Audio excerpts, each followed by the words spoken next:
every time the camera goes on, there's a big cheer from this sold-out arena. For those of you guys who do not know, the Storm Circle is about to update right now. We just saw our second one, forcing everyone out of the north and east side of the map. And also, guess what? Every single llama was found. Yep. All 5 llamas have been found. So we have some probably high material players right now. A lot of rotation. Oh my god, I can't even. Freaking out, man. You're getting into it. Looks right like now. a lot of people. I love it. Yeah, we're looking around. They're all gone. There's only one airdrop that's left, which means a lot of players. It's very difficult, man. Going for airdrop.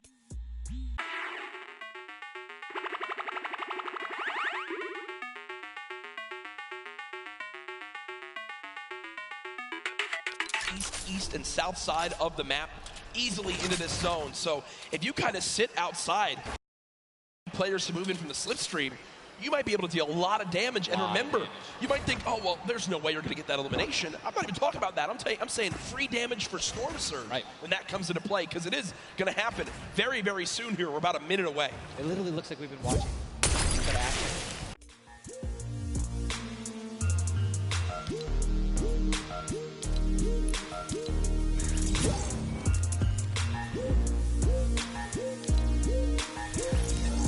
दरवाजा बंद कर देना। वालेकुम अस्सलाम। Sir क्या हाल है?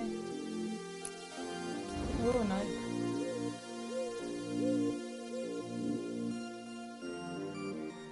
अरे यार मार मतलब 11 के गेम आ गया यार। आगे बंदे के साथ ही।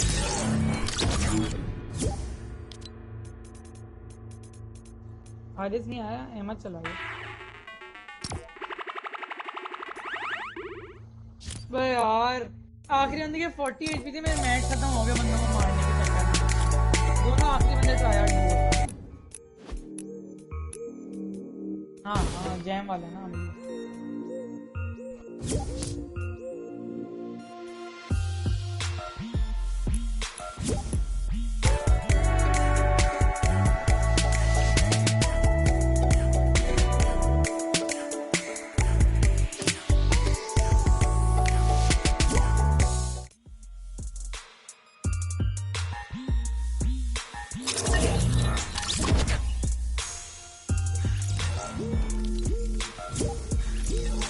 पता नहीं पार्टी कैसे मैं वापस ज्वाइन ही नहीं कर पा रहा था मतलब। हाँ ना यार हमारा प्रिंस हो गया यार। यार सेकंड आ गए, 40 HP रहती। नहीं भाई होगा। मैं भी But Aiden does not fall for it. The seasoned veteran trying to cover his back. Players beginning to spray on through. Stink bombs dropping, and there's one of Lim. Another shot bombs in. Gets his shield. That's why he went for the thirst. And grabbed the match. 365 match now. He's more than that. He's got to get out of the stinks. They've got to get out of the stinks. So weak 2. Look at how weak they are. And don't worry, they can get both Sean and Aiden. They got to. I think elimination होगी वो trying to take one by one. जो कौन जीतेगा जिसके 6 match में सबसे ज्यादा elimination होंगी। Quick reaction from Aiden, but this looks like a misspell disaster for the duo. Damage down to 639. It does go down a little quick, and it comes making plays. Now it's up to Sean. Can't बकवास मत करो इधर आके कोई नहीं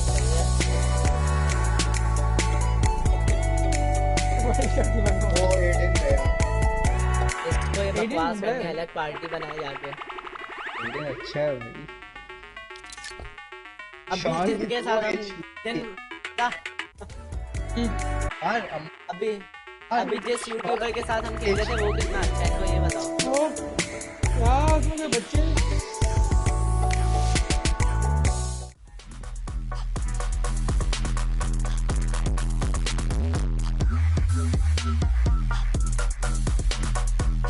यार ये तो मैं बोलूं इसके हमार के 100 सब्ज हो गए भाई, वरना किस अब मुझे पता चला है।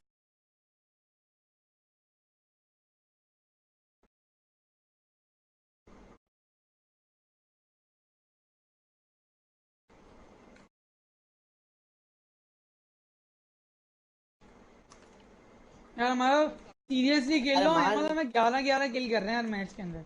हमारा सर्च का पता है तुम्हें? हमारा बिल्कुल भी स्क्वाड्स के मेरा बिल्कुल भी स्क्वाड्स का मूड नहीं है, लेकिन आ गए हो तो अब खेलना ही पड़ेगा। तब तो हम डुओ में रैक कर रहे हैं सब बच्चों को। खत्म कर रहे हैं अच्छे से अच्छा प्लेयर खत्म हो जाता है ये सब साथ ही लैंड होना है यार सब साथ पुश करेंगे देखना आराम से जीतेंगे तो मैं और मैं जीतते हैं एक मैच जीत जाते हैं उनकी लाइफ बॉल होती मेरे 2 मैं सोचा अपने फोन से कनेक्ट कर लूं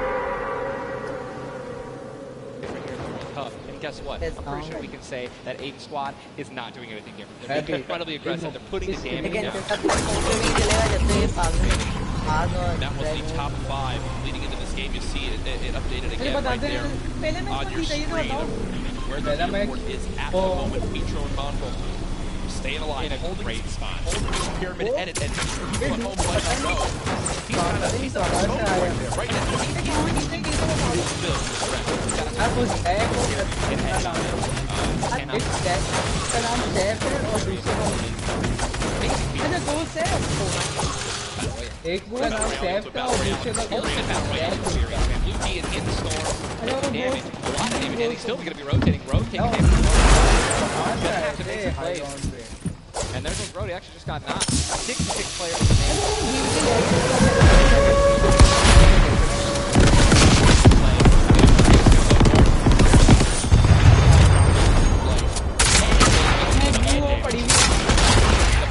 Going on top of it, those are brilliant teams. If you guys could get up on top of those, guys can get ultimate high ground on the map without having to place any mats. It's incredible. You can't get sniped from above and you deal much damage.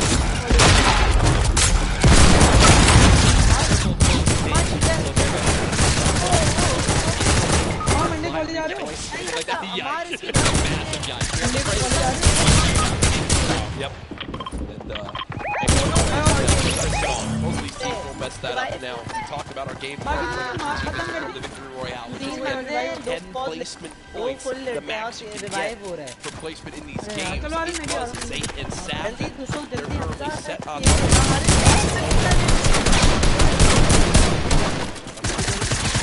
They're close enough for sure. Yeah, you know, actually, no, they got 4. Yep. And they'll be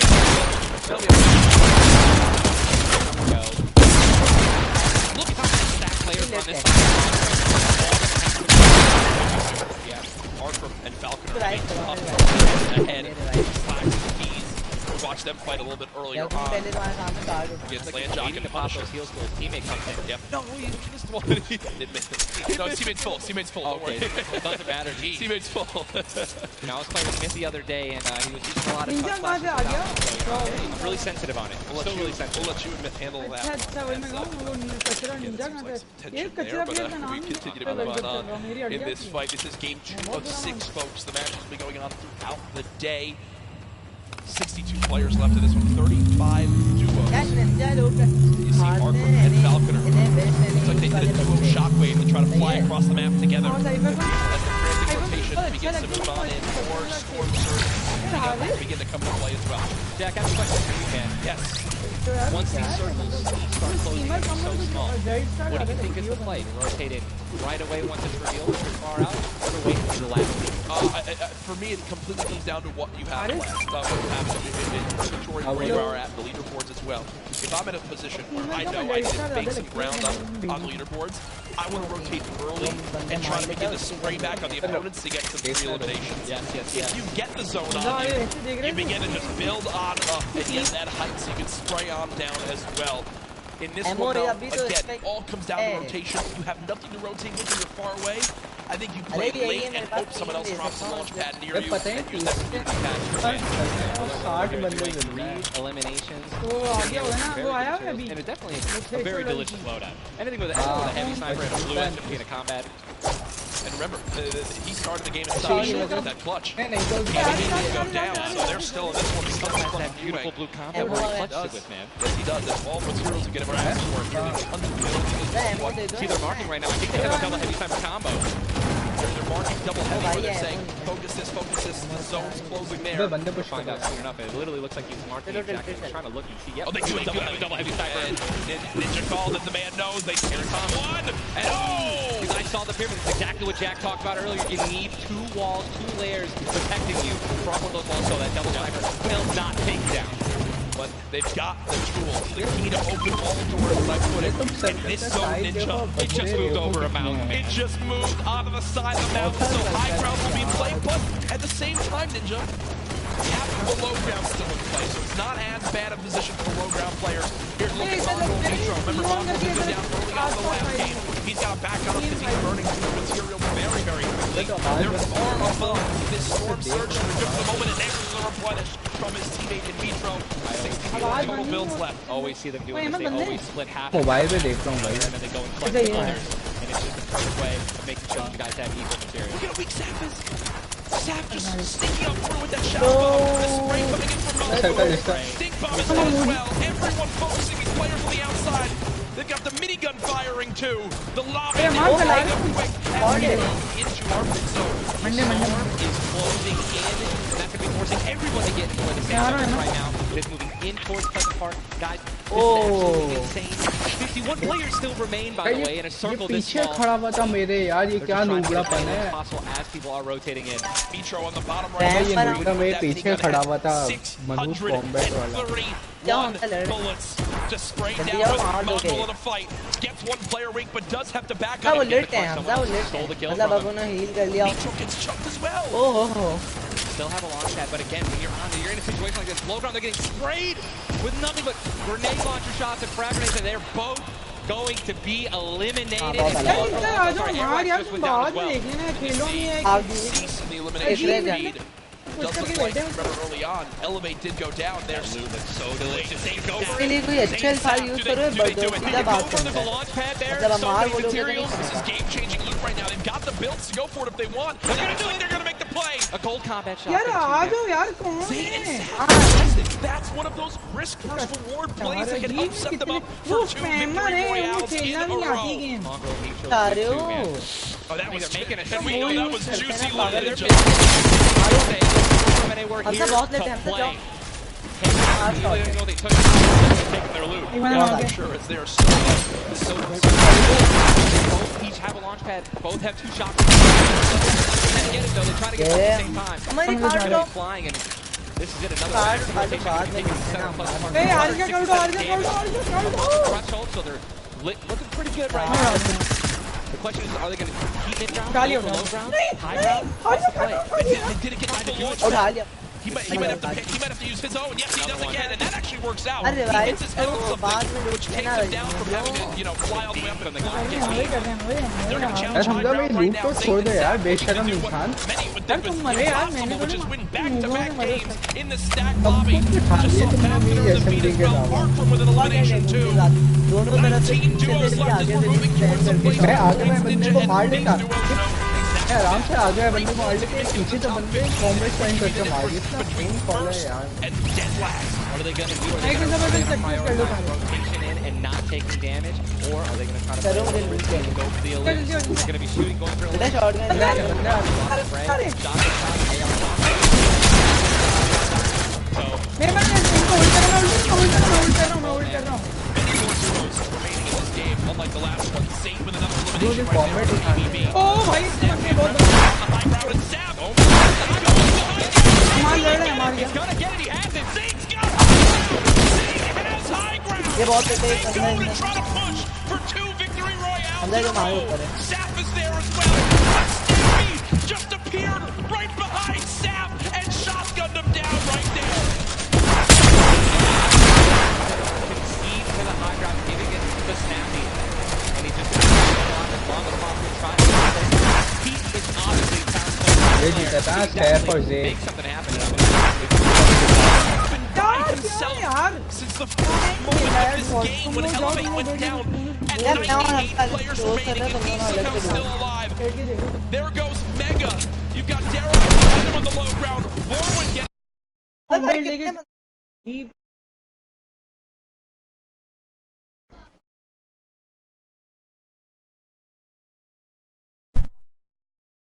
ओ भाई यार मैं और Hamza Duos कर रहे हैं सही है हमजा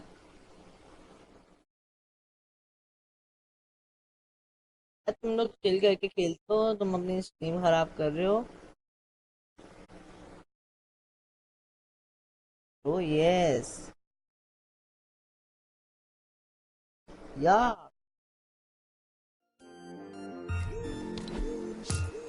खुद तो तुम लोग नोबड़े बने करते हो मैच में।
That's a top teammate, man. Great synergy. What a start to today's competition. The energy in here is insane. I am looking around and there are thousands and thousands of people filling up the Arthur Ashe Stadium live from New York City. Again, my name's Jack Courage Dunlop, joined by Tyler Ninja Blevins for what is the first ever Fortnite World Cup Finals. $30 million on the line this weekend. Millions will be tuning on in from across the world. There's so many ways to watch, and we're just 1/3 of the way done with today's action, and it's already been fantastic. Don't even want it to end, man. I could be here all night. These games are incredible. Yep. And just listen, if you guys are watching at home, you guys want to be here, right? You guys want to be competing. Yeah, watch those players. Watch how they build. Watch the fights that they take, the way they rotate. See you guys here next year. Guess what? Game number 2 ended with style with the North American duo of Vinny and XAKHUNDX taking it there on the floor with none other than Jordan Fisher. Thank you so much, Courage. I appreciate that. NA showing up and taking care of business. Games 1 and 2, Vinny and XAKHUNDX with a fantastic end, both together, which is an incredible thing, right? Walk me through the just in-game for you guys. Tom's kind of hectic, but he's really good at playing together. Like, we're the longest duo that have played together, so yeah, he's one of Great. Fantastic work, guys. Back to you, Ninja and Courage. JD! Thank you so much, Jordan. The duo of Vinny and XAKHUNDX, you know, they've always been known as being so aggressive. From all the times we've seen them in these competitive tournaments, while they might be some younger players, they've definitely been around the block here in competitive Fortnite. Again, you just see them, just like a lot of other talent here, always at the top of the duo qualifiers every single week. Even though they already qualified, they continue to keep playing, and practicing. Guess what? They just took game number 2. You gotta be pumped right now, man. Once you win one of these games, you can't let up, though. Again, and that's why I love that energy. That was immediately just, I felt like I was just talking about, what are we gonna do next? Hey, man, good job, we won that. Let's do it again, right? How are we gonna change, maybe even better somehow, get more limbs in game 3? No, for sure, and they know that. They're not gonna take their foot off the gas pedal. Folks, we have our standings after game number 2. Where are things playing on out? It is still Zate and Sap at the top. Dubs and Mega at 18 points in second. XAKHUNDX and Vinny with that performance go from 0 points up to 17, Ninja. And that is the beauty of how this plays on out. Anyone could have a pop-off game and come right back.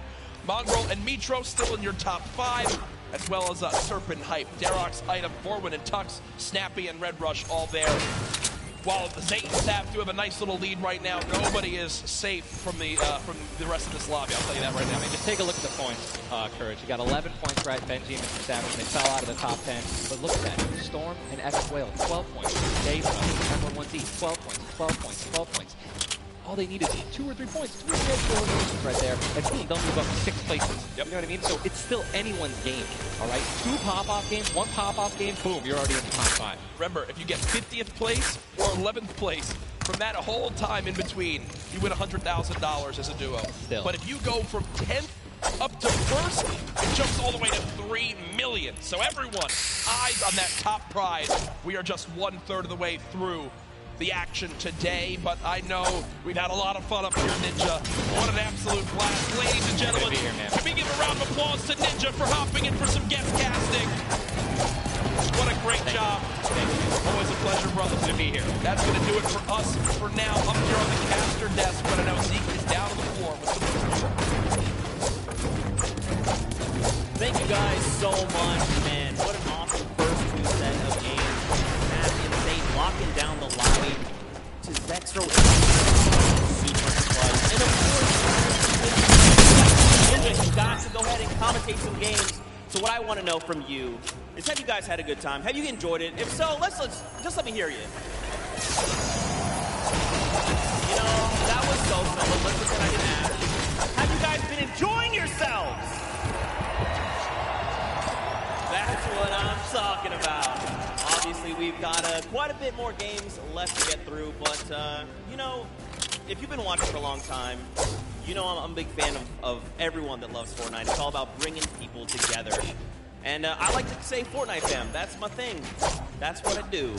And you know, there's actually a lot of people from around the world that have come here to compete, to watch, to be part of all of this. And I thought, what better way to give back to you guys than to teach you how to say Fortnite from all around the world. So in just a moment, we're going to take a look at the video, and I can't wait because this is actually the first time I'm seeing this. A lot of work went into making this happen. So I can't wait for us to watch this together. Let's take a look.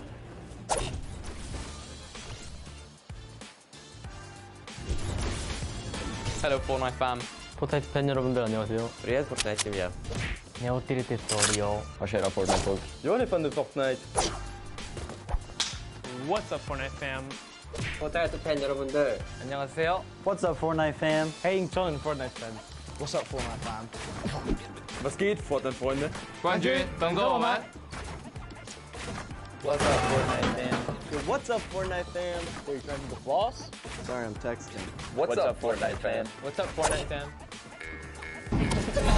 What's up Fortnite fam? What's up Fortnite fam? Vi kan även Fortnite.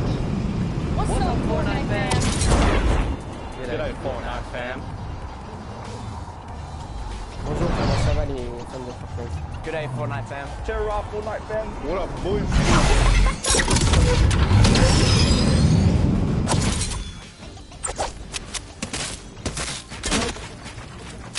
That was even better than I thought.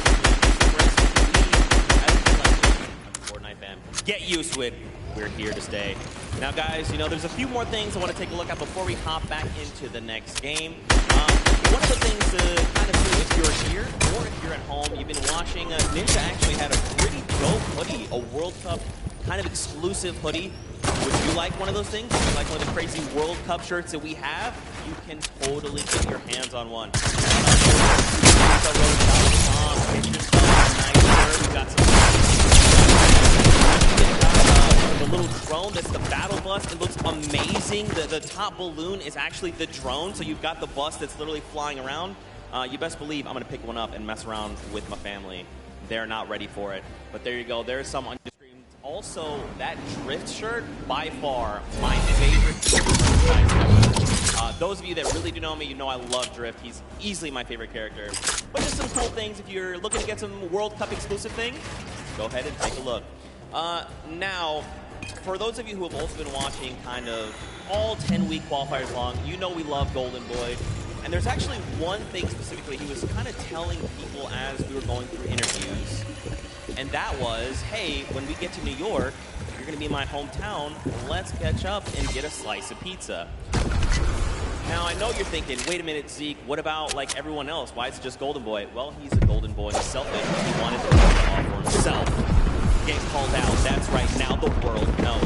But a few of those players actually took us up on the offer. They were asking for some pizza. They had a knife in town. So let's take a look together. Check this out.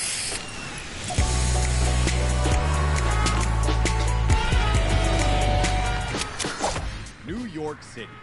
We got the Statue of Liberty, Central Park, the Empire State Building, and the first ever Fortnite World Cup Finals. I couldn't be more excited about the greatest Fortnite players from around the world coming to my hometown to duke it out. Before the action started, I took World Cup qualifying players Aiden and Chinkin out to show them the Big Apple.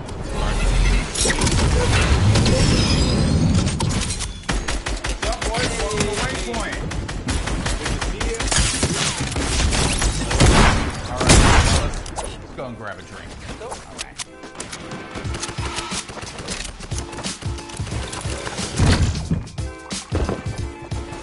Gentlemen, thank you so much for joining me here in my hometown.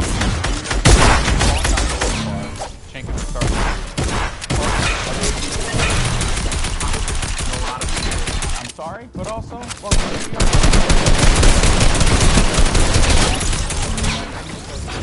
population. I think it was like 40,000 people in the train that you were in on the way here. Yeah, so now I want to talk about the competition at hand because obviously this is going to be the biggest opportunity, I would imagine, of your life. You're going to be playing in front of a massive crowd. Is there a way, as a player, that you prepare for that? I don't think there's a way to like prepare. Yeah. I try to like calm down, not get like nervous, not shake and stuff. Yeah. And then should be good. Like, it's still crazy having like a live crowd. Yeah. I try not to take tournaments like too seriously. If I play relaxed, I feel like I do better. I remember when everyone was like, oh, this guy looks like he's just chilling on his couch at home, the casters, and it was like, I was just relaxed, you know, and just I feel like I played better. Okay, so gentlemen, we're going to be heading off to some different sites around the city. We're going to go to Washington Square Park, so let's go and check it out.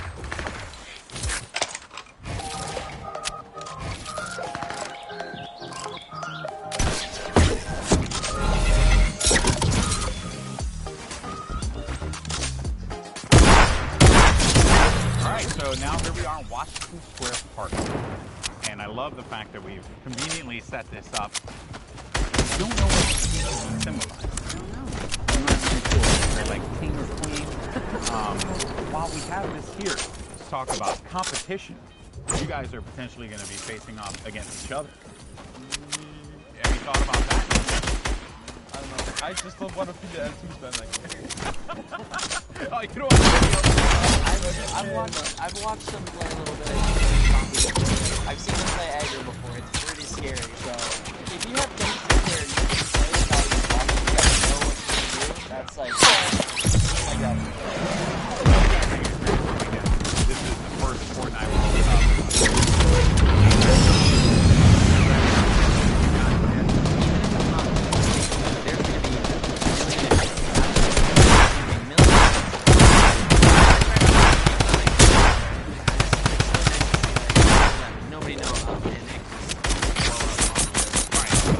More into that. I think it's time to get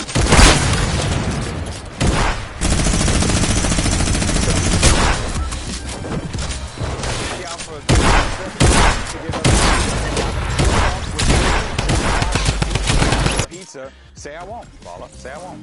And I kept telling people, hey, I want to get a slice of pizza. You know, all the players, they all ignore me. You know?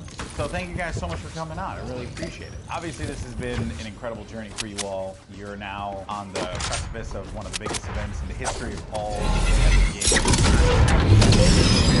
Everybody, you know, qualifiers. Yeah. You could have no exposure, but if you're good, you get in the tournament. So I'm just really thankful to be here. I'm gonna try to like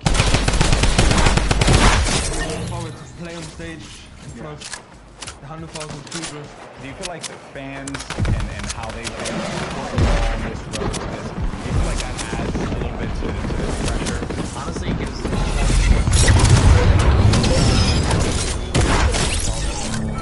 whether they're rooting for me or other players, Fortnite's grown so much, and I just can't wait to see all like the crowd. And I know it's going to be here every week.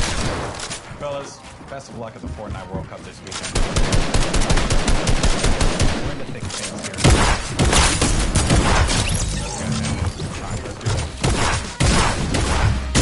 New York's got everything. This time, most importantly, it's got the Fortnite World Cup. Now that these two have had their slice, let's see how they handle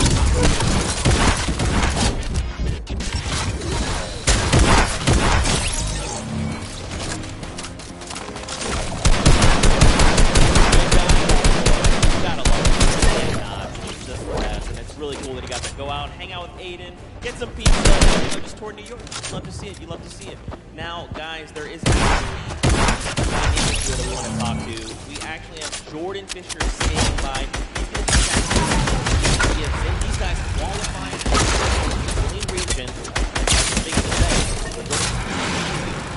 Thank you, my friend. I've got Nix and PFZ here. Nix, you have been absolutely dominating in the last few weeks, especially where the solos and the duos are concerned. Being the first position. share as partners. Você estava dominando nas últimas semanas, principalmente no qualifier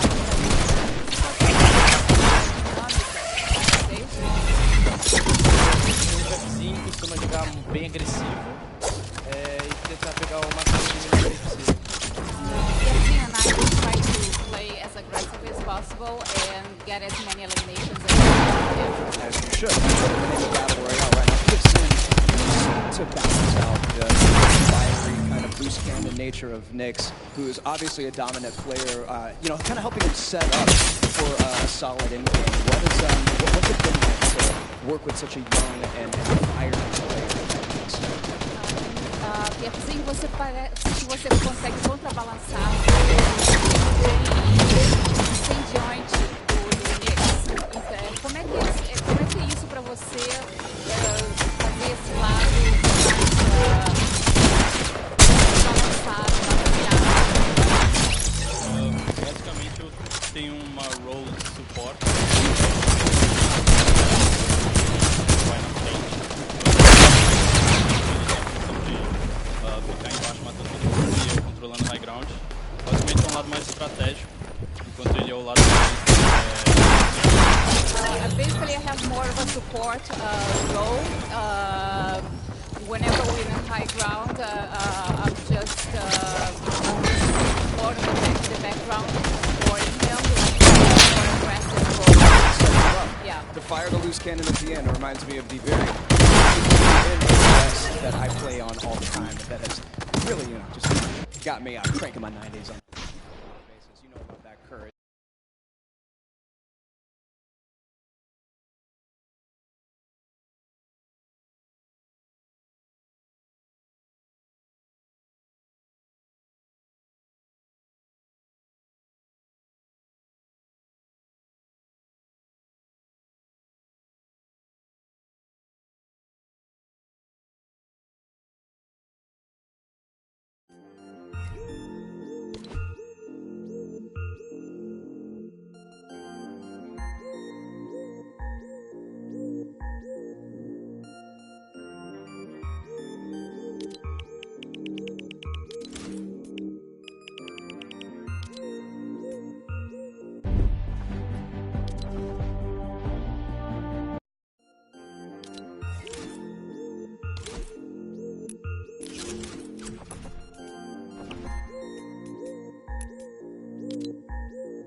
Folks, it's now time for game number 3. The players are all loaded up in the battle bus, and we are about to take off.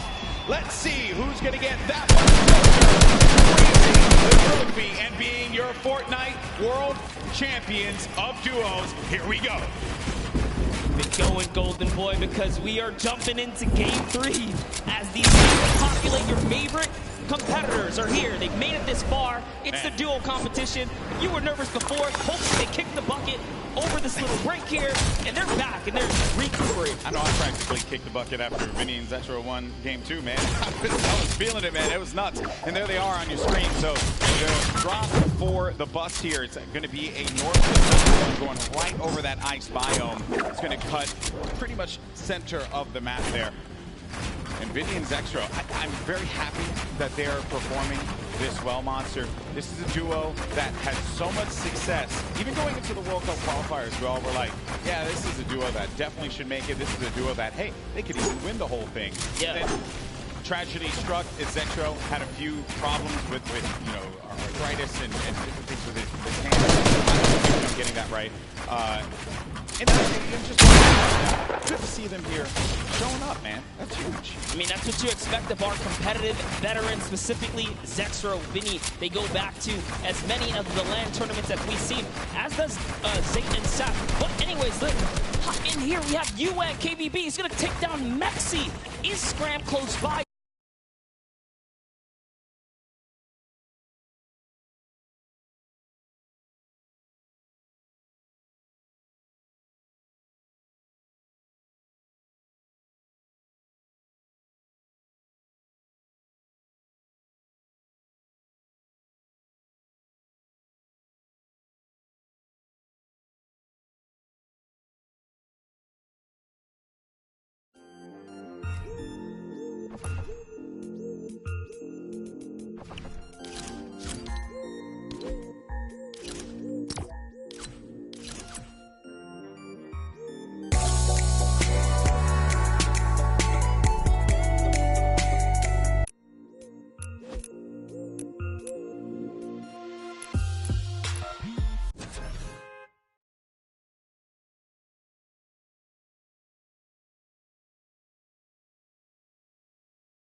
But he's just hiding this one out. He hears them.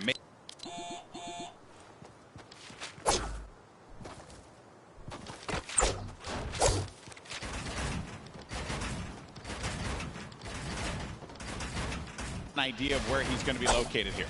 Yeah, he does not want to give up his position here. He's actually just hiding in the basement right now, hoping that these guys just kind of blow by like dust in the wind right here. As Nyx and PF's in, they think it's clear. They think it's all good because they came in and they just wrapped up one of the other players. They actually didn't initiate the battle against Mexi and Scram here. So Scram might just get lucky and be able to kind of sneak on by as he hears this powerhouse duo, this Brazilian duo, kind of loot their way through and make their way to the zone soon. And loot they definitely will, because they're getting a lot of resources out of this.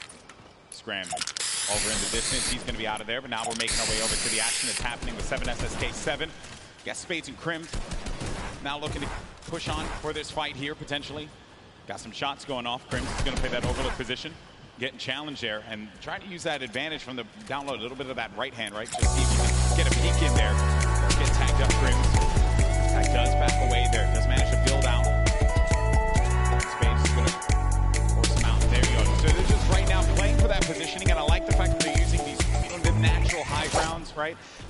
Get to the top, hold it down. Don't really focus too much on just trying to get in their face quite yet. Give yourself that moment of opportunity and really get a lay of the land, and then going for the engagement. Yeah, absolutely. The best duos will try their best to isolate their opponents, really force them into, very weird situations like this, force the 1v1s, and hopefully get those free shots, and then pursue the push here. So again, look at how now they're split up again. So Spades and Crims are doing a great job here, pressuring and isolating their opponents right now. And so far, they're definitely dictating the pace of battle here. Yeah, that's what they want to continue to do. They're suffocating them. Plain and simple, right? Not going to get any kind of movement there. I mean, Jamside and 7SSK7, they're having a conversation of what the play is. What is the movement going to be? But Crims and Spades are not going to allow them that opportunity to breathe. That's going to be the down there. Crims managing to knock down Jamside. He's looking for 7SSK7 around the corner, and that's going to be the elimination registered. Both players are going to be out of there. And big win there for Crimson Spades. What a clean push right there. Crimson Spades have so much to prove here because when they qualified, they were kind of looked down on like, wait a second, was it luck? Was it not? No, they're here to show it off and show why they're at the World Cup Finals. But now, hopping back with Miz and Daedra, we saw them have a great game one, came out top 10, and they're still in the running. They're in about the top 10 right now as well, based off of eliminations. Not necessarily picking up too many placement points. They're heavily dependent on just piping up these players at these points of interest, and looks like Lucky Landers is theirs right now. And they'll have that, but let's see. Miz and Daedra. They linger about it. I love the fact that you go to this hot spot here, so there is going to be a bunch of free items that you're going to be able to pick up on. Also, you're going to have that circle advantage. It's right there, so you don't got to worry too much. You can continue to focus on looting. High ground has been lost, though. Miz needs to be careful. Where's Daedra at? He's going to be right next to him, trying to get these angles. They have to do. They have to stick together. Looking for the sound cues right here. Can they find their opponent? Catch a nice little low ground peek right here. Low ground is definitely underrated. If you can just kind of peek out, catch a big shot, you're almost guaranteed a headshot, which is a big multiplier. Yeah, players don't really think about that, right? Like you always see Fortnite players go after the high ground. That's the bread and butter for a lot of players that play this game. But you know better than most that the low ground can pay dividends for you if you know how to take advantage of that positioning, and maybe some overzealous players to try and get aggressive on you. You got Gustavo along with Wishy. I'm actually very interested to see if Gustavo's going to lead this push here, because specifically between these two players right here, this duo, this Brazilian duo, Gustavo doesn't necessarily lead the pushes. It's Wishy. Wishy's the aggressive one here. So he has the ultimate high. He's always looking for the shot. What are they going to do? It's just a nice standoff. Yeah, and that's this whole event, right? Players have just been very cautious about what they want to do. They're not trying to get too aggressive in these fights. They know what's on the line here. Millions in prizing is on the line. You do not want to make a bad decision. Be one of those teams that are eliminated out early on. Salvo's going to be putting shots down. Forcing this player, forcing action builder. He has no builds to work with as well. 19 HP remaining. Just a hope and a prayer, but unfortunately for him, that was not going to be enough there. Gustavo's out Wishy isn't going to happen for him either. And Miz, he's feeling it. That's going to be 2 elims for this duo. You gotta love the snarky little smirk right there on his face when you get those 2 points. Smirky. Feels so good. It's really good. Feels really good. And then Volks and Parpy. And look at this. Parpy actually dealing with this battle. And this other player that actually got the high ground against him was focus firing on Volks. Parpy pushing back here. I wonder, you get split up like this, but Volks and Parpy, they love playing a very aggressive style. They'll get in your face. They'll box you out if they need to. Yeah, without a doubt, this duo was unmatched when it came down to eliminations in the qualifying rounds. They had the most, actually, and even pulled off a consecutive 5 victories in 8 games to qualify for one of the weekends. Volks and Parpy, another kind of reference to Game 1. They had a great Game 1. We saw them picking up duos, but we haven't seen them necessarily make it through the end game. All they have to do is kind of slow it down here, and that's what they're trying to do, but being split up is terrible. Also, in the distance, I just want to make note, Wolfie's is a very aggro controller player. He's another one. I think that we've seen a fun mixture of players that look to get that safe approach to the game, and then others that just want to take early fights, get some points early on, because maybe they're playing that early game strategy rather than like focusing so hard. Like if you get late game, that's great. You do want to rack up a few eliminations. Look how low the points are that have been thus far in games 1 and 2. Get yourself a few elims, and then maybe manage to make it to that top 15, which is very hard given how many players have stayed alive in this game. Games 1 and 2, we were at what, circle 5? Yeah, circle 5. I think we were sitting at like 45, 46 players. They're just waiting for movement. Yeah, and that's where that storm surge kicks in, right? Does damage to players. That's feeling back. Crew and Chapels, one of my picks.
Cleaned up on Volks, but Septic took out X-Men. And then I think I saw XXM pop up there on the receiving end of a shot there, so we'll be out of the action as well. Crew by himself has one elimination. Going to be looking to get as many points as possible. Now we're going to be sitting with 40 duos left alive. We're going into the next circle here in just a little bit. It's going to start to collapse. Salty Springs is going to be the point of interest for all of our players here. Got a lot of bodies that are going to be lingering outside. Some that are even as far out as Dusty Divot, like on the northern end of it, sticking around there. So maybe trying to get some last-minute loot, perhaps. Marco looking for that peak. Also, Marco always tend to stay together. But wait a second, that was a tricky little shockwave right there. He did try to sneak his way into the build. He takes the wall. What are you going to do with it? Crew still looking for the replacement here. He gets it on land, takes the wall. 184. Crew's excitement. You can feel it from here. That was a huge shot. With the new tactical shotgun, the legendary. That's right. When you're feeling it, man. He went right for the fight. Ambitious young player there from Sweden. 15 years of age, man. And he's playing for millions of dollars. So many of these players. And just young ones. We have a lot of young fans here in the arena today. Maybe next year this could be them. And then a few of the veterans. Zextro, Vinny, saw Nate Hill. As well as Funk Mongrel, Mitro, aided there. And back over to our Game 2 winners, Zextro and Vinny. No eliminations to their name thus far. I mentioned Wolfie's aggro controller player. He went right for Nyx and just take him out on that one. Yeah, I definitely want to see Wolfie. Hopefully, for highlight before the weekend's over. Touch base with him. He's a great kid, definitely enthusiastic about being here at the World Cup, and he feels totally prepared. He's ready to represent. He's one of the few controller players to actually qualify for this weekend. It's a big weekend for a lot of players, obviously, clearly. Here you have Cease and Elevate.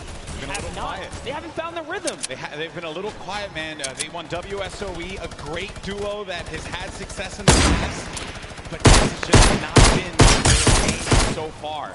Got to get something to turn it around. The talent is certainly there. I think I saw someone on the Fortnite competitive Reddit mention, why is no one talking about Cease and Elevate? And I think it's just important to note that in order for us to talk about it, they got to start doing some things. And I think Game 1 and 2 is not doing their game. Yeah, and I mean, we were there in the warm-up rounds. A lot of players were not necessarily revealing strategy, but whoa, that's a huge shot on Ziff right there as Mitro sends one flying down the field right there. Sent him packing.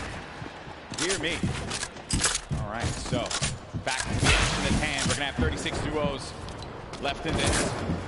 Notable names, obviously, Mega and Dubs. Benji Fishy, Mr. Savage. A lot of people trying to pop Stupendous.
They only have 1 point right now, and they're nowhere near getting the placement points currently.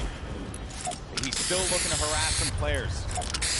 Put the pressure on them. Now you see that half in, half out circle. Only 2 duos are going to be inside of there, so everyone's going to have to start to move over to that east side. It's going to be a struggle for so many players.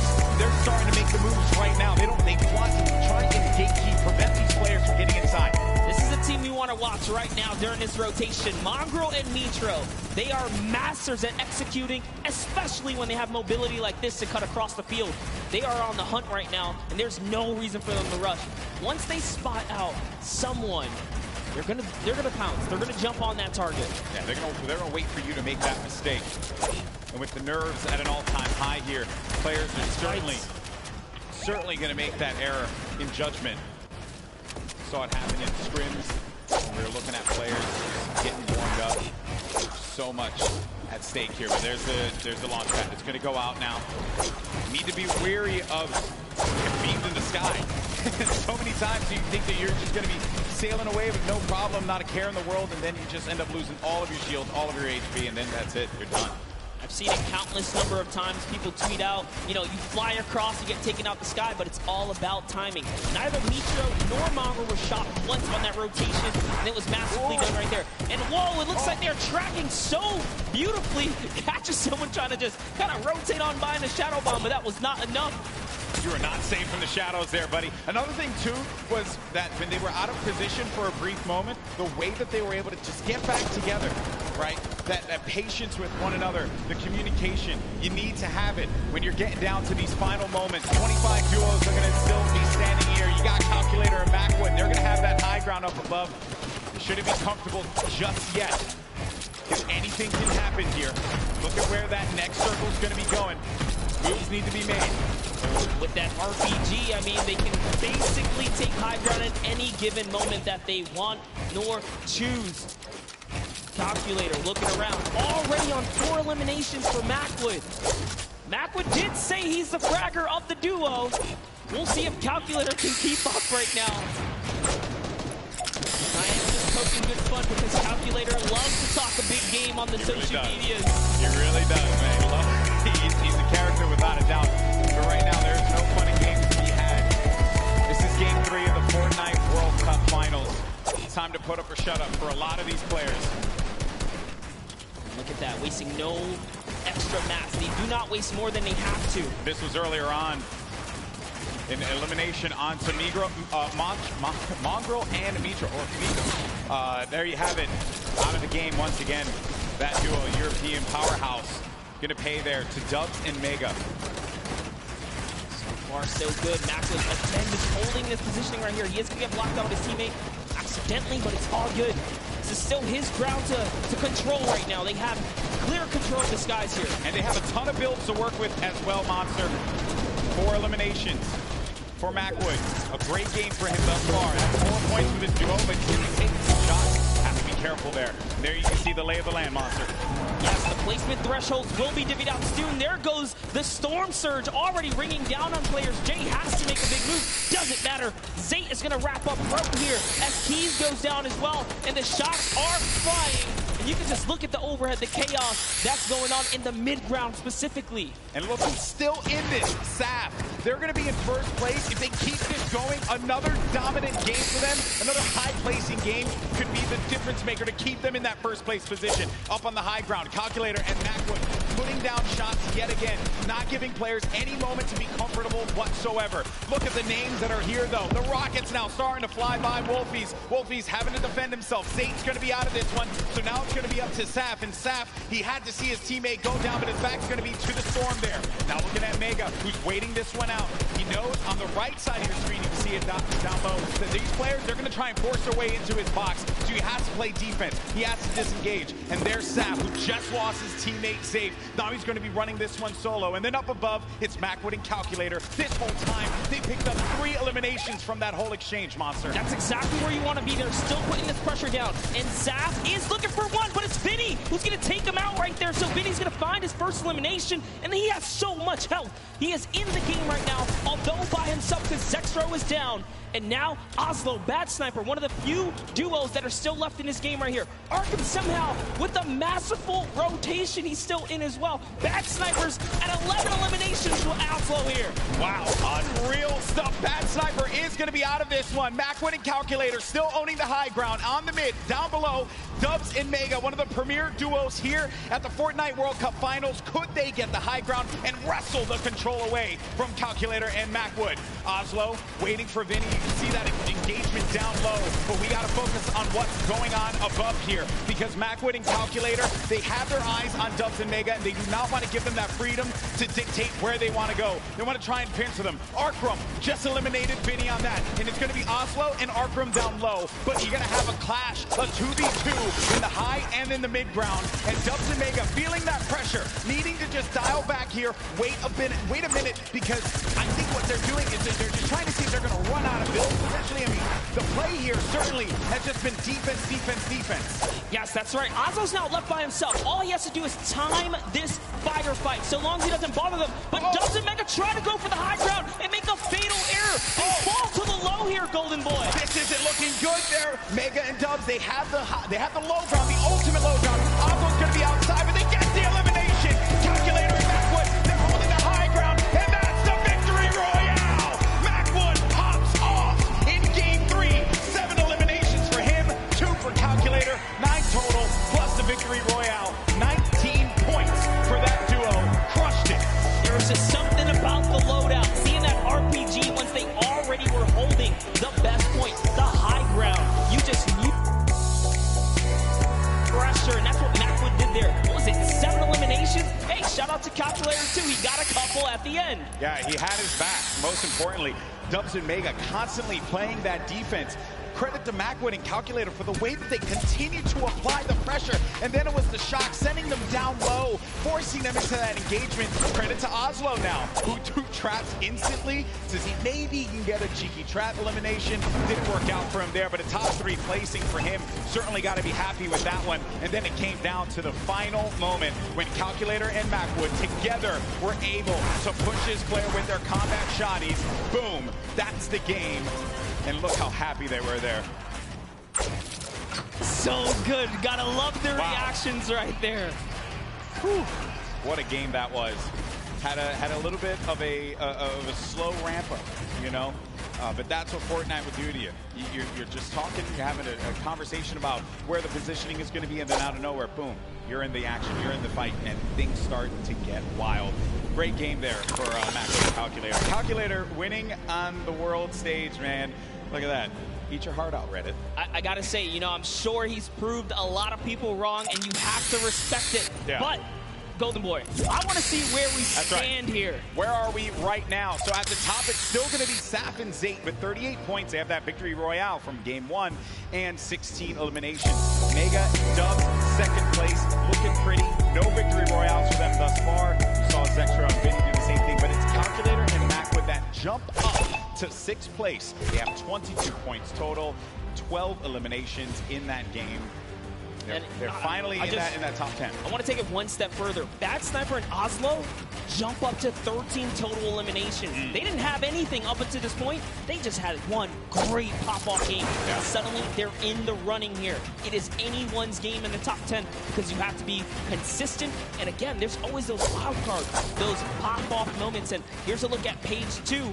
Any of these guys are still in the running right now. Got Bell and Scarlet, who've been wrestled out of the top 10. Japanese duo who had a premier game in game number 1. Benji Fishing and Savage saw their demise earlier on. They're going to have 13 points there, but you saw the standings, and we're in game 3. These games are going to be so critical. Games 3 and 4 really set that tone, because once you get into like game 5, a lot of players are going to be down low. Like, there's opportunity for you to try and get your way into that top 20, which is where you're really going to start to get a lot in the prizing. But for the folks that are going to be sitting in top 10 right now, they're going to be feeling very nice about their current standings. For game 3 to be in 2nd place, Dubs and Mega, and then Saf and Zay still performing so well. And that's the crazy part. Dubs and Mega, everyone has been rooting for them. They're like that wild card that came out of nowhere, and they really swept the competitive community hard lately. That's right. So I think we have Jordan standing by with our winners from game 3. Jordan, take it away. NA really showing up and showing off today. It's amazing, seemingly tapping in that nail on the coffin. Such a please pardon the pun, I have to say, calculated game here from Calculator and Macwood. Guys, well matted, well utilized. You dominated high ground, seemingly all of that in-game there. Walk me through that process of getting that high ground, attaining, and then dominating for the rest of the game. Well, we were able to pick up 2 lucky eliminations on that outer circle of Forestone, I think it is, and we were able to use our mats to build up. We were lucky enough to get half and half, and we were able to just beam people out of the air, hold high, and got lucky with a couple zones. Amazing. Well, I mean, again, you had 3 games left to go. The strategy, is it going to continue to shift around a little bit, or are you guys going to maintain what you've been working on thus far? I didn't hear the question. Strategy, maintaining thus far. You guys have a very calculated and very patient game, seemingly leading all the way up to the end of the end game. Right, walk me through your strategy for the end of the next 3 games. Shoot them in the head. Shoot them in the head. You heard it here first. Back to you, GV and Monster. Calculator gets one opportunity to show the world his prowess and knowledge of Fortnite, and he just says shoot them in the head. You gotta respect it. You know, some people, it's just that simple, and hey man, maybe he's just wired that way, right? We're all wired a little differently. Calculator has clearly got his head on his shoulders, and he's ready to just shoot things. Yeah, but Macwood was the one doing a bulk of the shooting in that last game. 7 eliminations for Macwood. He looked so great, and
और जब तक बकवास कर रहे हैं हम लोग जल्दी से डुओ कर लेते हैं।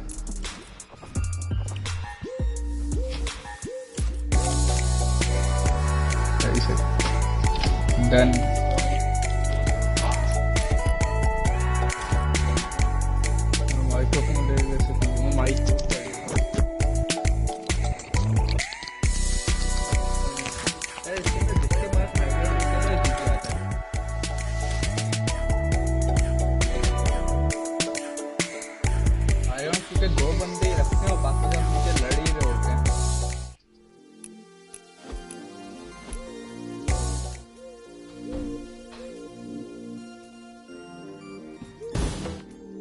हमजा और रहमत का किल रिकॉर्ड बीट करते हैं।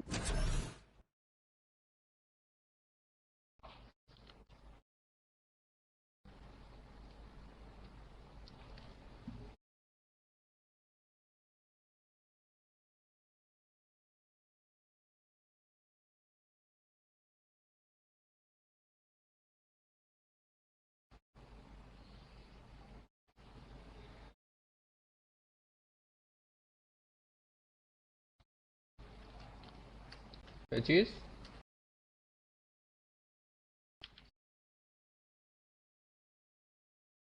सही कौन सी अपनी? क्या कर रहे हो इस साथ? Really, there's nothing more that you could possibly say about it. And as I had mentioned before, the pricing, the money that these guys are battling it out for, this is it. First place will take home $3 million. Second place gets $2.2 million. Like, that's just absurd. You get in the here. 4 millionaire duos before the weekend is over. Not to mention all the fame and pop that comes with it. So I think you'll be pretty well off at that point. But everyone's a winner here. We're here to celebrate all of the competitors that made it this far to the Fortnite World Cup final stage, because those 10 weekends of qualifications were not easy. That's where you really start to rack up the coin. But game 4 now about to begin. Here we go, folks. Let's see who's going to come out on top. We've had 3 different winners, but our top performers have been consistent through and through. Are we going to see a repeat winner? Are we going to get a new one to add to the list? It's now time. The battle bus is loaded up. Let's start game 4. And you know what? Every game so far, we've seen a new winner. I love that. Same thing with the Pro-Am. There was always some new duo showing that, hey, we've been playing this game, we're ready to take the victory. Everyone here has the potential to come out on top, and you see it unfold in those final moments. Throughout the weekend, we've been doing interviews, meeting with fans, and talking to people, and a lot of folks have asked, who do you think is going to win? And I know it sounds like a cop-out answer, but I have no freaking idea. Because it truly is up. It's up in the air. This is a battle royale game. At any point in time, you can have Macwood and Calculator just having the game of their life. They're going to be sitting in the top 10. I mean, how do you even predict that? We nearly saw it with Zay and Sap. I think anyone with good logic can clearly put their money on people that have had a prior experience, but even that is not enough, because Macwood and Calculator showing that, hey, you know what? We don't even need that. We're here to slay. Dubs and Mega, they're in second place. They made their names in these qualifiers that led us up to this point. They did not find themselves in land. It's the first time these young men are up there playing on this stage. When I was their age, I couldn't even believe that I was capable of doing something like that. And they're doing it with style. And then to make matters worse for everyone else in the server, they've been so consistent. Deadly victory.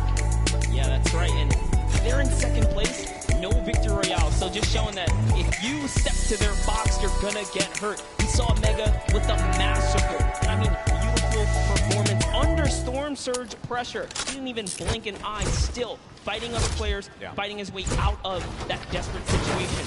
Folks and Heartbeat, top they are known for sticking to the hip in PvP. Earlier today, we saw both get traded out, but it wasn't just like an easy trade. They were actually winning the engagement up until that point, just showing that they have the skill. And that's the OCE region, right? One of the most feared regions here at the qualifiers, because of the fact that you just had to get a ton of ELMs. You had to be number 1 in the region. When talking to players, I would ask them, what are you looking to equip? And every time, if it was, you know, the NAU players, they would say, I'm just trying to avoid OCE or Brazil. I don't want to have to deal with that. Because they play the hyper aggro style, and they just don't care who you are. They're going to go for the fight. I mean, you saw Scarlet and Bell in that first game. I truly thought they were going to take the whole thing. It was so close. Even Sinnoh in the Pro-Am yesterday, another top player. Finished second. Finished second. And he was just I know it's Pro-Am, obviously different competition there. He was just going in the box. He didn't care. Not a care in the world for them. Player. Oh, you're right. The gesture. It's been a ones for Whites already, so that means there is no shield on that player. You can have up to 100 effective shields. That player's dangerously weak, and let's just keep an eye on him. He doesn't know if he's slipped out already and says, you know what, I'm going to go back to my teammate. It's a little too risky getting split up here. Play for the mid to late game in this situation. Now the 7S has...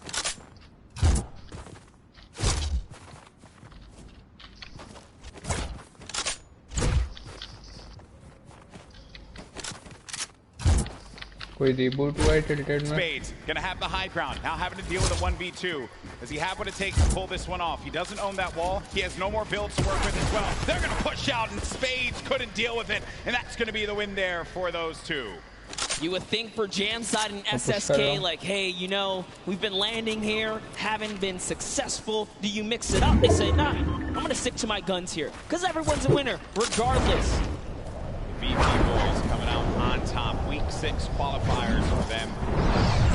They just need that game, that one game. So many players, that one game that catapults them into the top 10.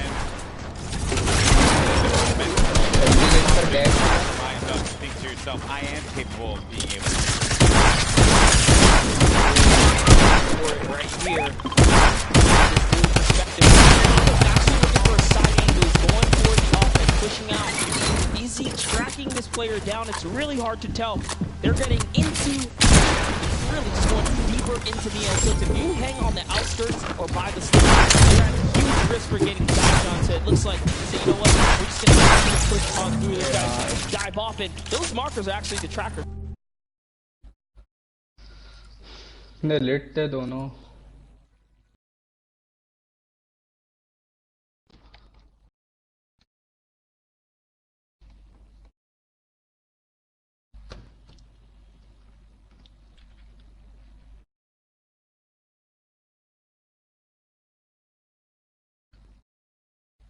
और मैं ये match देख रहा हूँ. इस match के बाद खेलता हूँ मैं.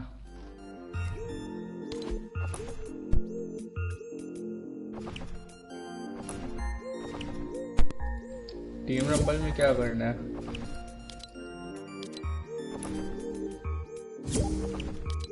मैं ये सुकून से मैच देख के आ रहा हूँ भाई.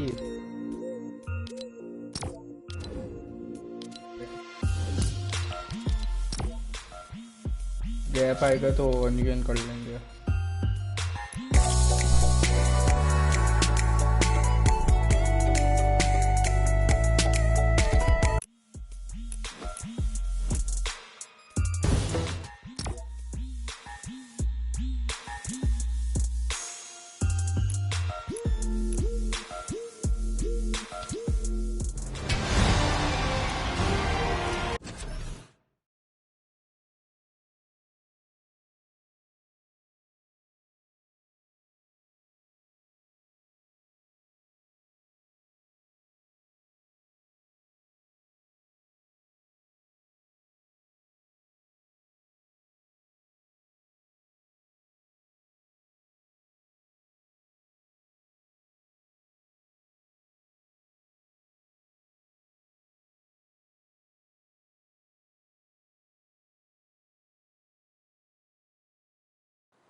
Gets knocked by XAKHUNDX.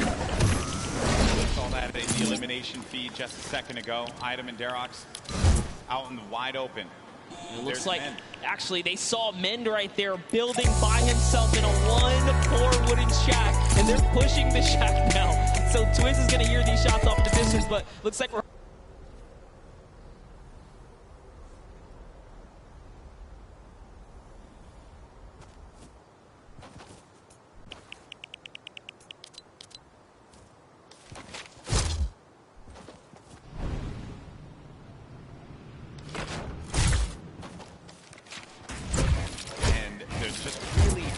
them away from here because you got to get to that safe zone. Don't want to have to deal with the storm, obviously. It's still early games here, so you're not going to be ticked for too much. You're really looking for this next zone where you can start to move here. And this, again, the game is going to be so slow in the start because as you get closer and closer to the end, game 4, critical game, Monster. So many points you can earn from this. Flying into the top 10 potentially if we have a new winner that was outside of it. This is where players start to, it really sets in on them that they're going to be playing for $3 million in prizes. Yeah, if it hasn't already. I don't know what world they're living in, but here it is. Swizz goes for the shockwave overhead, and it's Diros who eats a...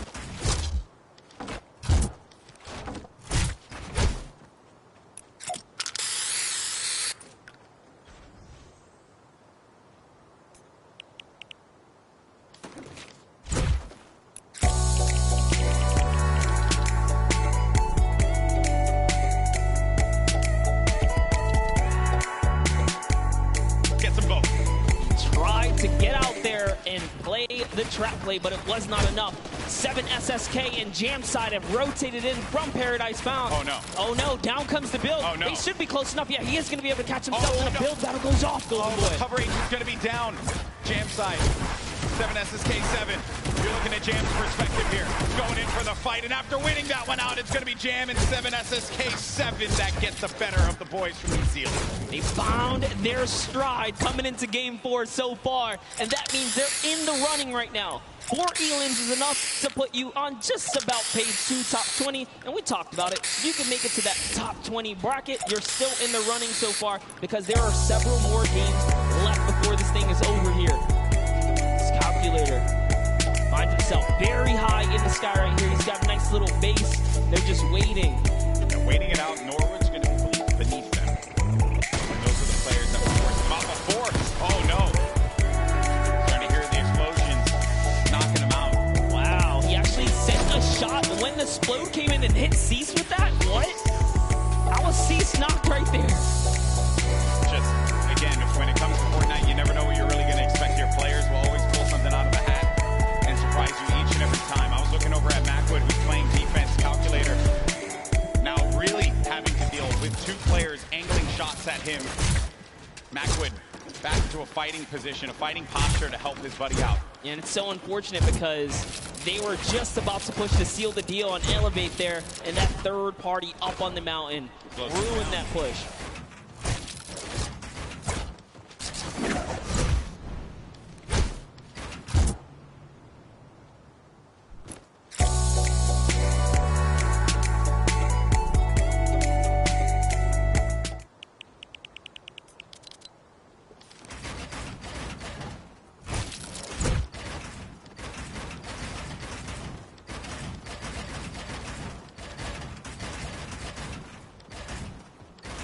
Another fight with Elevate. What a shot there on Calculator, sending him packing. Calculator did a great job though. He did win his straight off against Cease. Ronaldo and Zip are just like they heard the commotion. They're getting closer. It's Norwood. Norwood nothing about. He was like, you know what, getting closer, trying to see what he can do here. And Zip's gonna fall down here because of the shockwave. Yeah, Norwood was the one down low, hearing all of the action happening. Zip and Ronaldo down in front of us. They managed to get this wall, just get ownership of it, but the ramp is going to be placed, giving him time to wiggle out of that moment of time. And Norwood actually used all of his shockwaves there to disengage. Yeah, it's not really worth it by yourself, evidently. Oh, man. And that's Norwood. Norwood tried. He didn't get far. He did not get far at all, my friend. But there's the other duo right in front of him. Zip and Ronaldo have him in the sights. Ronaldo's going to be on the other side now, engaging in the fight, not taking any damage. Such a good job, though. Good job by Zip here to come in and back up his teammate right now. He is trying desperately to get to his teammate here. This is great teamwork. Now they have the pinch lined up, and the trap is down. That's a siphon for Elevate right there. That siphon could be the difference maker for him.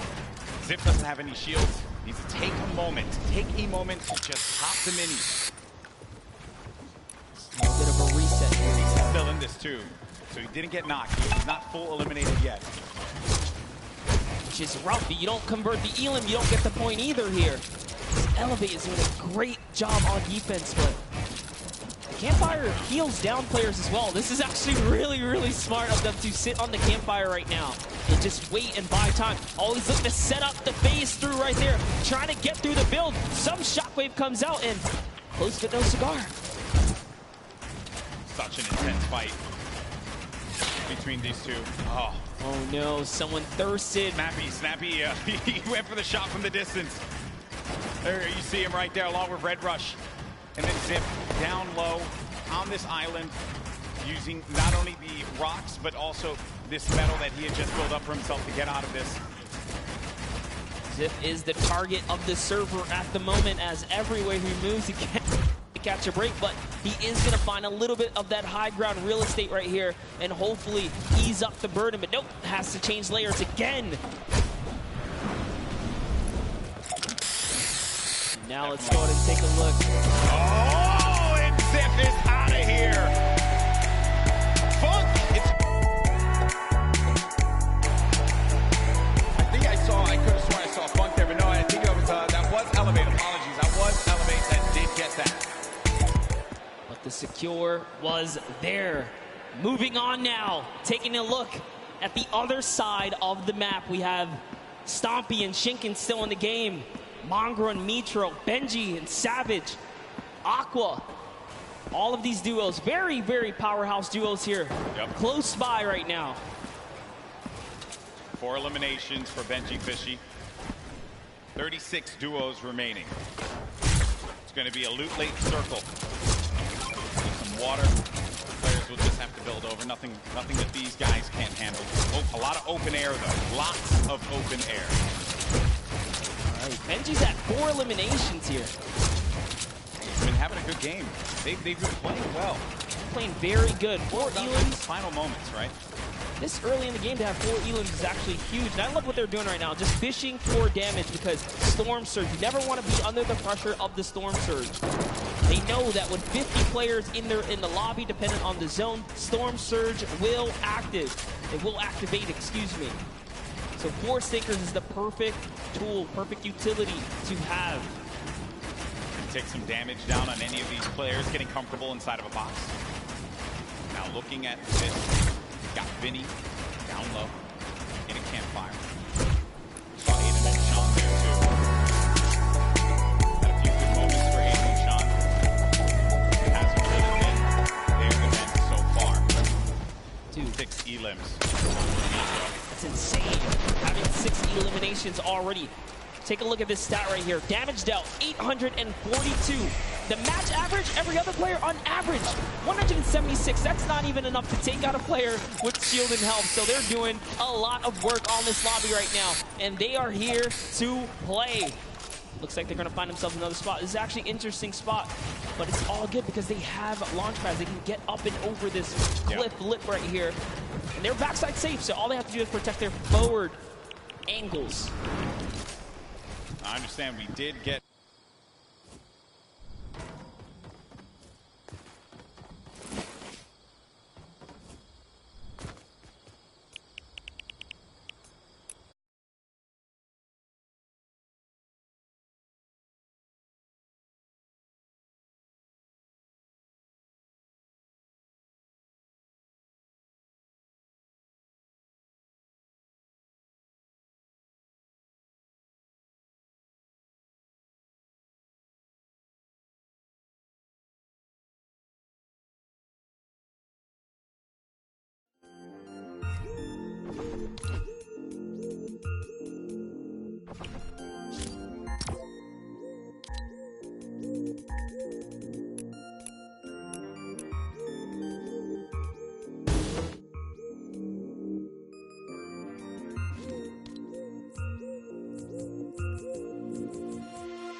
very, very well for them. And they can see that effect. You can see the storm surge around you. 51 players, only one player needs to be eliminated, and that would be it. You know what? We call it. They're going. They're trying to get that zone plan replacement right now. And do you blame them? Why not? They're in the lead right now. All they have to do is consistently skate through. They grind through the hardest part, the beginning. They're warmed up. This Mega is just trying to fish around here and get a good fight. A little bit more real estate, but the pressure is in because the ball players come in. Right in front of us, too. More defense. Haven't we played in kind of shades of game 3 when they were in a similar spot. But this was from the high ground. This time, right in front of them. The edge has so they can take a moment to reset. Definitely did cost a fair amount of metal right there.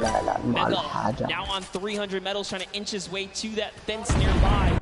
Just doing a little bit of a material swap right there. Mr. Savage and Benji Fishy with the minigun. The minigun's so good for pressure plays.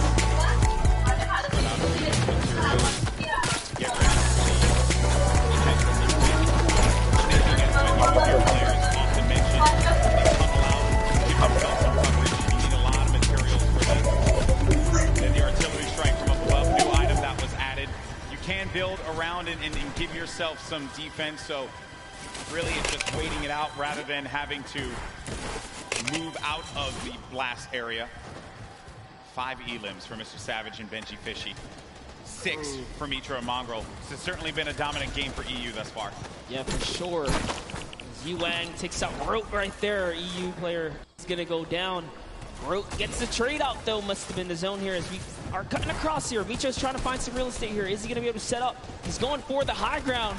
A little bit of a build-up, but Mongrel's got it under control. He's got the high. Boo putting some pressure down. Yeah. He's getting the shot straight across here, Golden. Yeah, there was a duo right on the other side there that Mitro was concerned about, so he goes low. Then, really, wherever you go, there are going to be players looking right at you, and sometimes you just manage to incur the wrath of the entire server. Luckily for Mitro, that did not happen quite yet. Saf, I just saw Saf get dropped. Zate's going to be separated from his teammate there across the side, and that is the circle creeping on forward. It's going to be open air, open space for them to move around and try to survive here.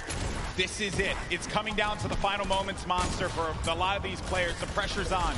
Yeah, Saf has already been taken out, so Zate is left to fend for himself here. Can he play replacement? We already know Mongrel Mitro was split up. Can they find themselves amongst the chaos here? Aqua and Nyrox are holding up the high ground here as well, and that's a scary duo. Way up top, uncontested. Not someone that you want to have up above you. Mitro.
Control right here in the final moments. They're the only duo standing, Golden Boy. This is their game to win the pressure on these players down low. They're synergized, they're communicating, and they're ready to pick up this victory royale in Game 4. He only has 10 builds though. This is very intense. Both of them don't have much here. He's gonna put all the splashes down. Is that the decision right there to commit? Looks like the shockwave is gonna cause an eruption in the high ground, and now they're in the zone here. What's gonna happen here? This is so close. 5 players remaining. Few left as the shockwave is gonna send him all the way up. Nyrox takes out Falconer down low, and he's wrestling with everyone. But Nyrox is out. Oh no! He does manage to get the elimination, and in the storm, he gets the victory royale. 7 eliminations for the duo. A big, big win for Nyrox and Aqua. Huge shockwave play in the final moments right there. It's going to propel him to the high ground and allow him to work top down. But not only that, it chucks everyone into the zone for a couple of seconds right there. So it truly was the ultimate disruption right there. The shockwave, at the end of the game, will just change everything. The complexion of it all. And it's just everything that had happened right at the end here. To Nyrox, he just went down low. He wanted to get scrappy with him. He goes down. That's Sky and Chapix. And then it's Aqua who follows it up. Flew up right into the sky there. I also like looking at the player's face at these moments because the focus that he has. To hit your shots, you must hit your shots. Look at that.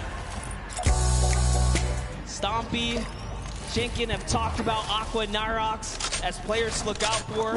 They're scary competitors on the scene, and good to see them take a victory royale. Yeah, EU, right? So we've had 2 NA, 2 EU now, you know, getting a little scrappy out there. Spicy. I like to see it, right?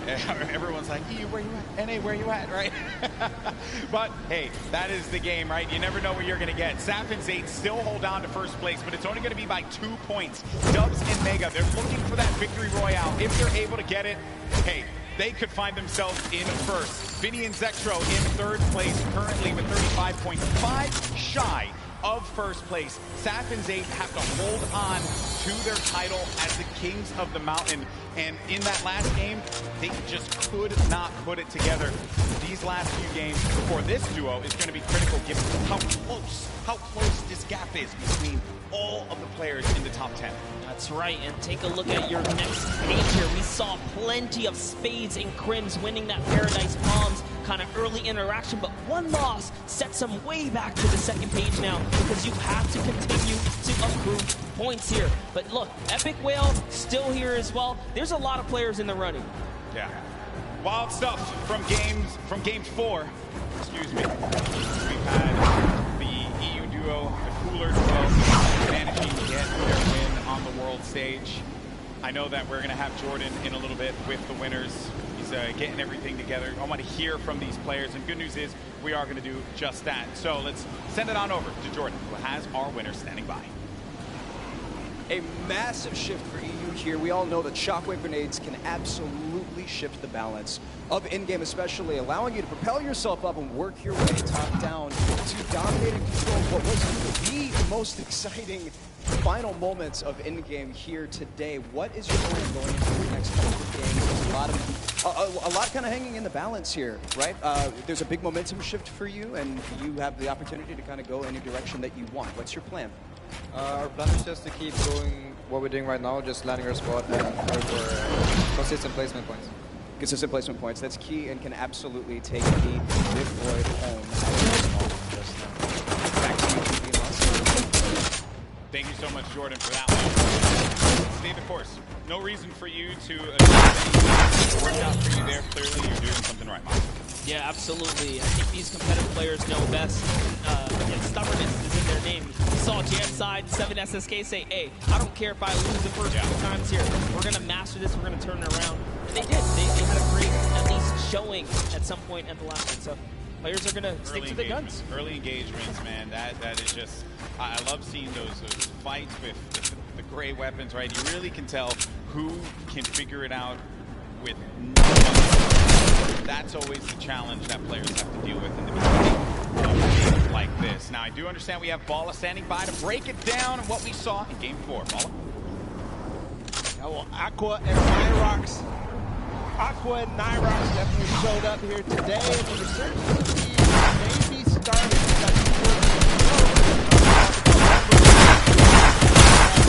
This game here, they actually ran into Zexra and Vinny. We're going to start off. GB, we were talking about early game engagements. This is one that's been going in the duo of Mongo and Metro's favor against Skeptic in place and Neo Tilted Towers. The pressure here from Metro to find out exactly where the first player is. Mongo up above, then targeting on both. We try to get into the same box at the same time. They go down. Just continue pushing forward. Mongol and Metro, the second time that they win this engagement here today. It's not stopping. They push forward onto Volks and Harvey and just try to hunt down everything. And trying to escape as well.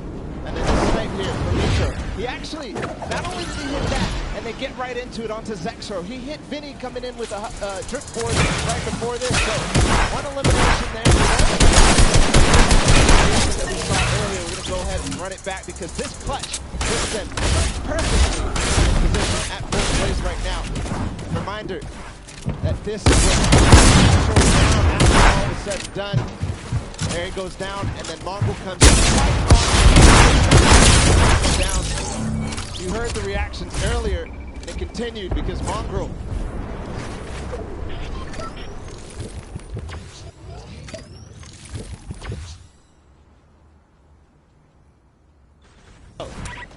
So this game, not only did they take out Vinny and Zexro, which were in third place, they stopped them from accruing any more placement points, so they are inching there where it goes, they're now in fourth place. They actually have the most elims out of everybody in the tournament so far on 20.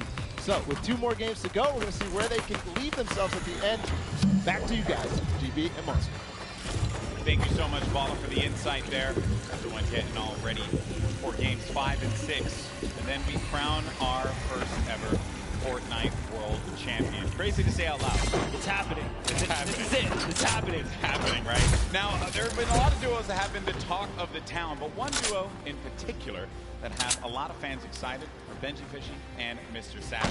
Did get an opportunity to catch up with them. Currently in 8th place. Can they climb?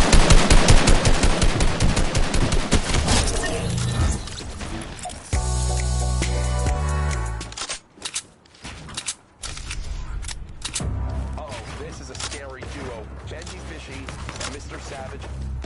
Enough communication is probably the best of all. Yeah, go. I just think we're on another level.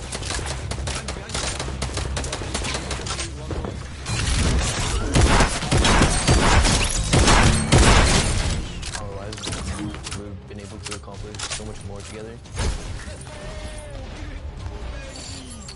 Encourages me, I encourage him. We're best friends, we're duo partners, and it makes me smile. Yeah, it's good feeling. Check me again, bro! We're Savage! We're Benji Fishy, bro!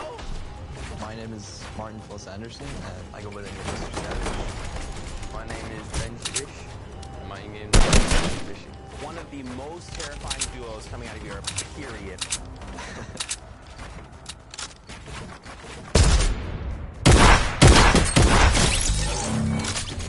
We live in different places, but we talk every day online.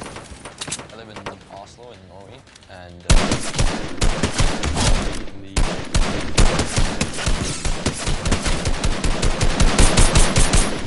See how he's doing here. My back. You know, he'll help me out. We don't actually just play Fortnite. We play other games. We have a lot of the same interests. I love his personality. Yeah, we're really great friends. Alright, yeah. Alright.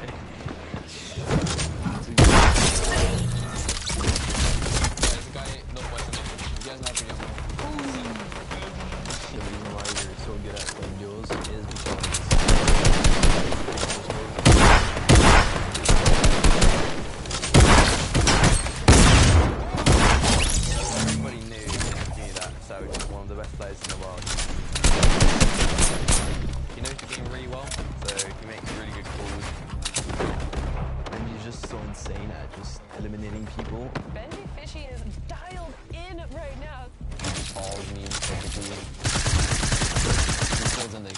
I got the win.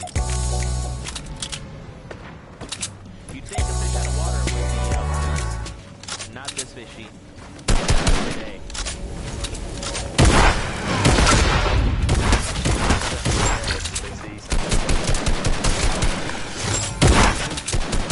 That's good, but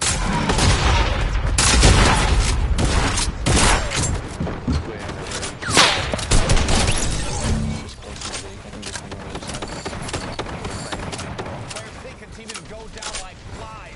we've been practicing.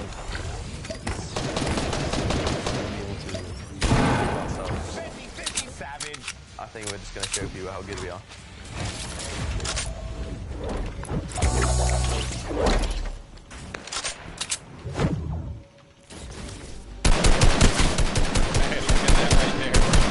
Of Mr. Savage and Benji Fishy. They were diabolical in the online qualifiers.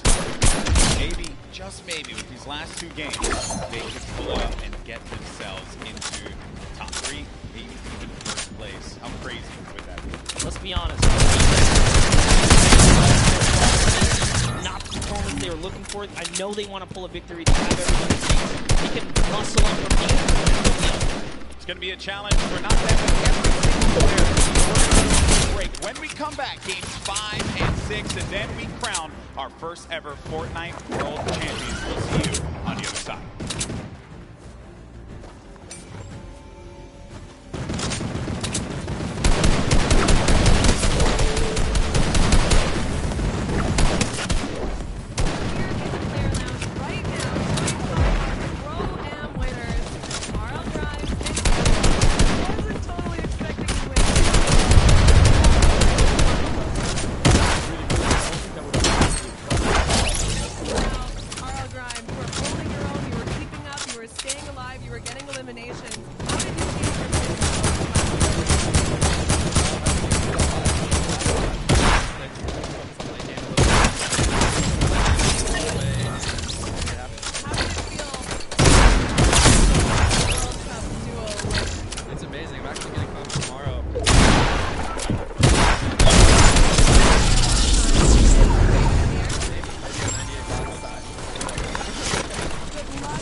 大家好，我是XAKHUNDX-YT，我来自中国。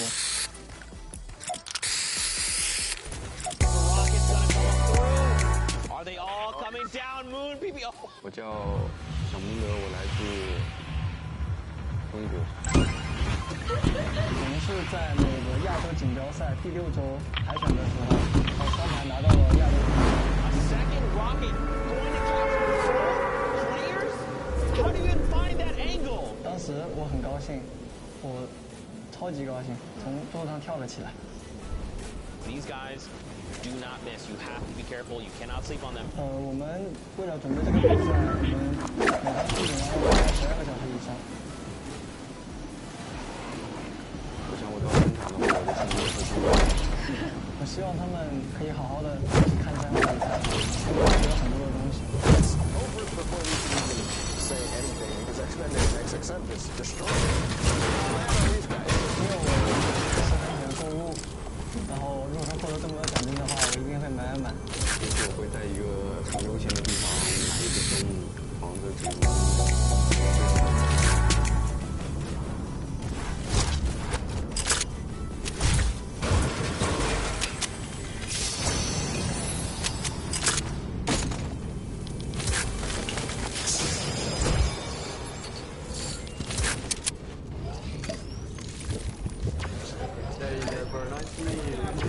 Okay, thank you. Newfound respect. Let's see you guys play us for the first time.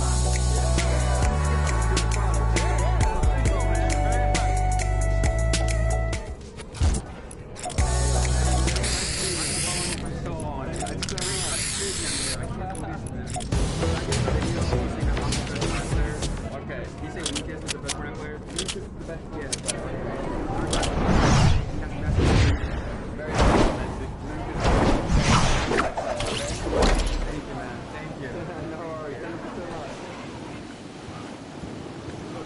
What's your name? Kevin, man. Kevin, nice to meet you, bro. How we doing today? Doing good. Congratulations. Thank you. Yeah, it was crazy. $1 million jump. My teammate really clutched up. Yeah.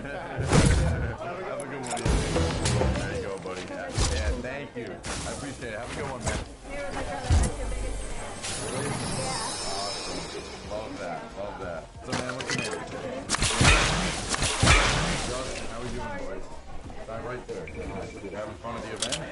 Good, good. That's what I like to do. Yeah, it was fun. It was fun.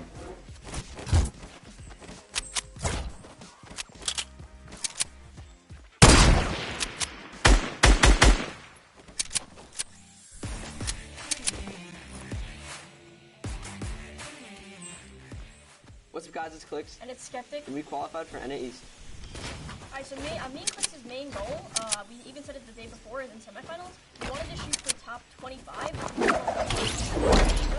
So we wanted to shoot for top 25 and we just blew out our expectations and how we played that. My first LAN event ever. I'm 14, so before this, was required LAN age 16. So this is a life-changing event that Epic gave me.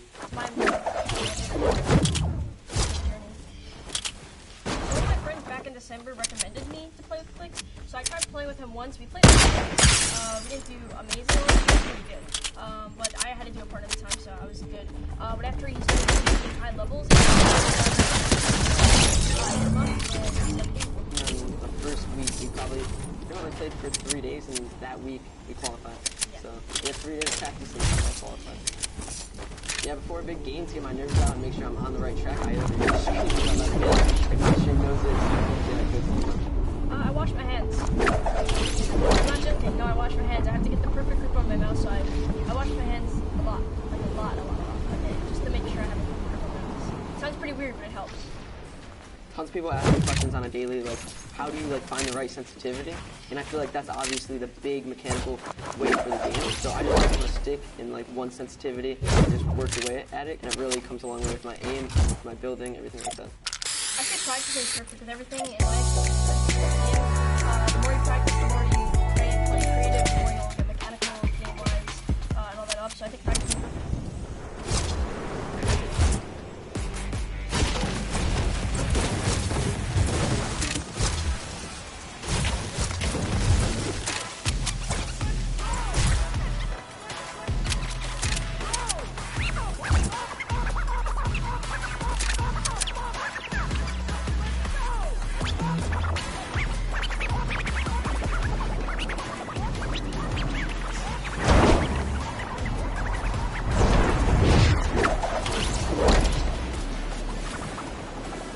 Ladies and gentlemen, welcome back. The World Cup Finals Duos competition. My name is Dr. Lupo, and I missed you dearly. Joining me on the desk for the final two matches, Courage JD. You know him, you love him, one of the best men in the industry. Oh, stop. I'm super excited to see what these final two games have in store. We've watched a ridiculous competition thus far. Honestly, it's been insane. I've had a chance to watch some of the plays, some of the shots from some of these players, the accuracy, the heads-up gameplay. Jack, it's been insane. What do you think? It's insane, Dr. Lupo. It is great to hear your voice, and I am so excited to be casting these Feels final good. two games together for the Fortnite World Cup Finals Duo competition. Crowning our first ever Fortnite World Champions, who will win a combined $3 million US. That is a lot of money if you don't know how much US dollars is worth, because this is the World Cup, as you know. But Ben, I'm so excited. It's insane. The $3 million for first place. It's not the only position on the leaderboard that takes home 7 figures. And to look at that leaderboard, we're going to throw it over to Sundown just to see where everybody stands thus far. Thank you so much, Lupo and Courage. And what we have here is the current top 10 on the board. Now, we talked about this being the World Cup representation coming out in the top 20 from all of the regions in there. You can see NA currently sitting on top, just behind Metro, the Mongrels, Rojo, and Wolfies. And then during the break, we got to talk Hype and Serpent, who also made a great play. Let's not forget about our most recent victory royale out of Nyrox and Aqua, climbing them into the top 10. What we want to take into account, 2 matches are left. The highest elim we've seen out of a pairing is 12. We've seen it twice. What we have seen on the victory royale end, we've seen a 9 elimination, but more commonly it's right around 5 or 6. So what does that mean? We can expect about 2 of the winners to come out with 15 to 16 points. If you look at that top 10 right now, the spread is 17 points. With 2 games remaining, everyone who is on this board has the ability to challenge for the top spot to be the first ever Duos World Champion. No one is out of it. The Chinese pair is just off the page as well. Anybody can make a play. 2 matches are left. Let's head back inside, back into the action. Lupo and Courage, take it away. Sundan, thank you so much for your analysis of the board thus far. And you're right. Looking at the board, limited spread between first and 10th. 17 points is incredibly close, but that's not even the beginning of it. You have to realize that across all 50 duos, 2 games, these last 2 could push any duo all the way up into the top 10. Not a prize to call, Jack. Yep. It is a life-changing amount of money, to say the least. As you know, people watching from around the world, millions and millions tuning in today. Use the hashtag Fortnite World Cup. I want to hear from you right now. Tweet Dr. Lupo and myself. Fortnite, which region will come out on top? Will NA remain up top? Will EU surge back? You heard some of the Oceanic region still trying to push on through. I think NA is going to do it. I really do. It's anybody's game, to be quite honest, but it's interesting to see trends from the qualifiers of previous weeks. You know, those the 10 that we had leading up to this moment. Some of the names that were stars then, stars yet again here, and that consistency is going to shine through in a big way as we go into late games. We've had some of the highest player count final circles that we've ever seen.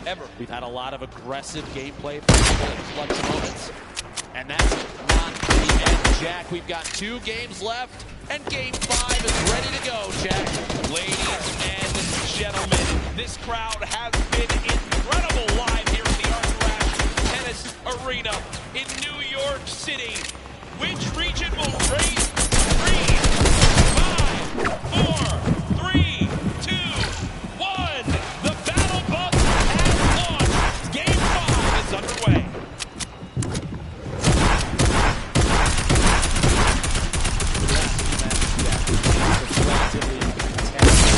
Popular drop, so watch Twitter. We'll discuss whether or not Loot Lake right now is the hottest drops in the game. We have a number of duos, high-power duos that have dropped there consistently thus far. Do you think going into this game 5 and 6, we're going to see similarly contested early drops, or are we going to change up the strategy with the amount of prizes? So far, is the teams that stick to the strategy are the teams that are, staying out on top. That's why they're say Sap and Zayt, for example.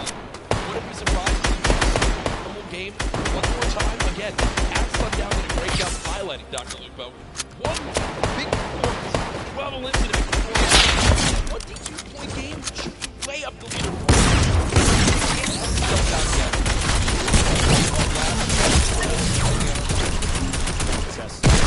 Dropping in an early baller, very pip piece for late game survival. Going to farm up all the materials he can inside. Not going to smash too much of the outside until maybe the last second, just to prevent any reveal of his own position. He's just going to go and move on that. Actually does see targets down below. A couple of good shots with that scope. They are accurate at this level. I have to be very to pick up that early. The scope might be exactly what Nyrox needs to establish yet another elimination to put himself higher on the leaderboard is doing. Remember, the scope, the assault rifle, it hits hand weapon, you aim, you point, you shoot. If it's on him, it'll hit him.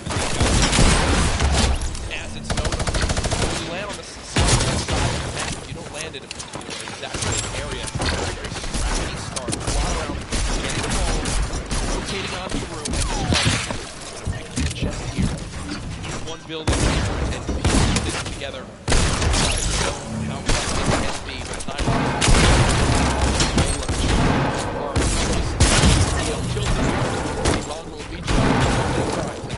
contesting here with Clicks and Skeptic. Clicks and Skeptic so far, pretty quiet day today, Dr. Lupo. 4 goes, though, in Tilted.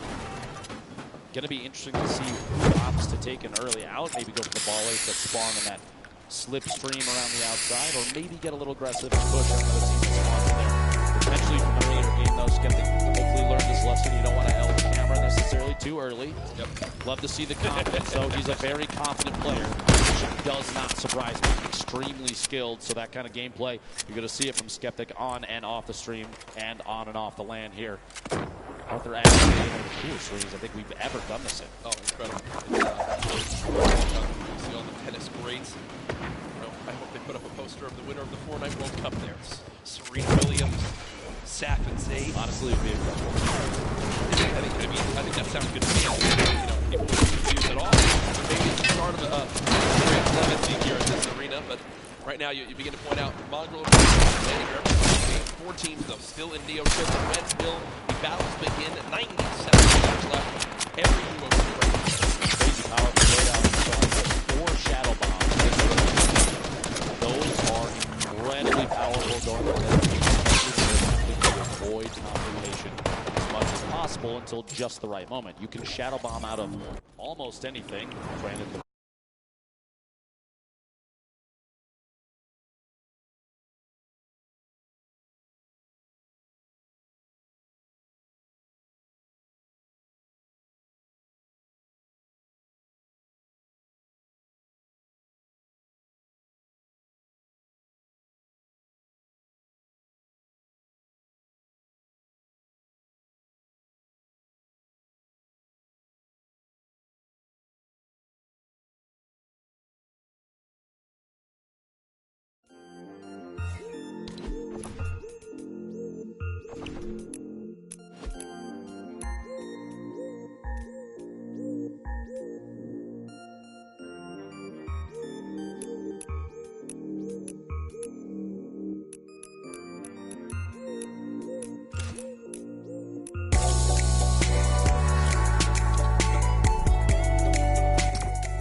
Questo Baltimore era per bene. Stavo facendo me.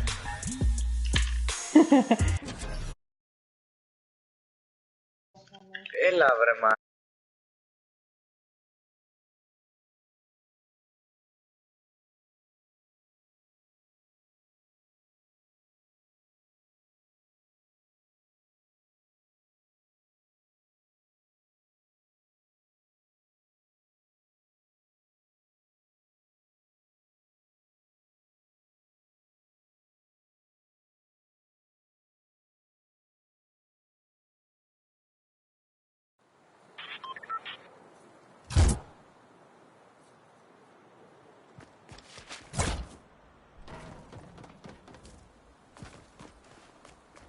or so right now. And all things considered, I don't think they need to. They can go back down, farm up this whole area, check for the certain spots that may have been missed, and continue to get materials now. Dusty Divot, Tetra, and building out up there. Clicks and Skeptic, the duo underneath. A little bit of a split for Tetra. Clipsay hopefully does not come to bite them in the back. We'll see here in a second. Clipsay pushing up, trying to match position with Tetra. Shots on the baller. You don't want to see those things last too long. Nobody was in it. It was just rolling down the hill. And this could be really useful for Ben because the players down low that are going to get by this air strike and leaving Skeptic is only building with Wood, and Wood gets shredded on through, and Skeptic, because of that, now down to just 25 HP, and that might be the green light for this duo to push on forward. One player challenging up top. Eclipse has him trapped in the box, does take a little bit more damage. It will be a build battle for height. Eclipse with a ton of materials, but look at the HP. Tetra with the eliminate on the Skeptics with a 2 versus 1 team all by himself. Even if there's a sacrifice afterwards and pick up to remind your teammate might be the best play. We'll see here in a second. Pressure from above, not yet. Clicks all in his line, all by himself. Take just a second to heal up any chance you can get to get a little bit of HP key to staying alive. And this is where I believe adjustments need to begin to be made, right? Eclipse and Tetra, as they push on forward. Clicks now all by himself, try to force him to happen. There's no shot right there as he goes down. The day of struggles for Skeptic and Clicks continue. But the point I was going to make right there is now when and push for those to make the climb back up that leaderboard. Eclipse and Tetra. That 2 versus 1 before another team begin to push on in and try to steal that last elimination. They have to force the 2v1. Thankfully, Clicks does it for them. They get the free limb and win that fight at Dusty Divot. Meanwhile, Sap. Game winners, current leader, Sap beat from above. Oh my gosh, the heavy snipe to knock the pyramid. Sap being exposed. The shadow bomb may or may not be enough. Right into the slip to try and sneak away. Gonna run down in some previous builds. That quick pick off there from 4ZR and nowhere. And that's the second time we've seen that today. The player with the heavy sniper, they can see that the pyramid is being edited on through and peeked through. So they immediately call that out. They time the shot alongside AR shots. And that's what I mean. There's actually shotguns. And Sap is coming in before he can't even build a single one. Stay all by himself. Now the northeastern side of the map. Your pressure plant. Tech Fred no longer there, but a ton of damage. Both by, I believe. Quite a bit of healing though. Slurp, minis, that campfire, all going to be big there. Pop that slurp, get back to Airwax. Ship here is taking shots at anybody that rotates. That high ground advantage, even early game. We look at it a lot late. A lot of the build fights, late game, players that have the high ground advantage. But even early game, high ground gives the ability to scout. Sean goes down.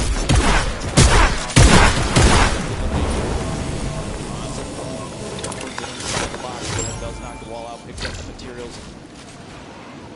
Kick grabbed it hard on his teammate. I was going to say, I think that the teammate was not, so it is a 1 versus 1 in this fight. Aiden at max HP, gets the high ground for the moment. Quentin, absolutely the health disadvantage. Aiden slightly knows this, continues to push for this elimination, wants to clean this up as quickly as possible. Wondering if Quentin has any traps to be used right here. Doesn't appear so as of right now. Trying to go put back up to the high ground. Just get above. Aiden pushes on in, spraying. Unfortunately, not able to connect. Takes 44 damage right there. Quentin, a masterful fight so far. Aiden's health advantage down and on as they're about 15 HP between each other. But Aiden has the chunk splashes and Dr. Lupo. They show off just how good they are right there. Aiden is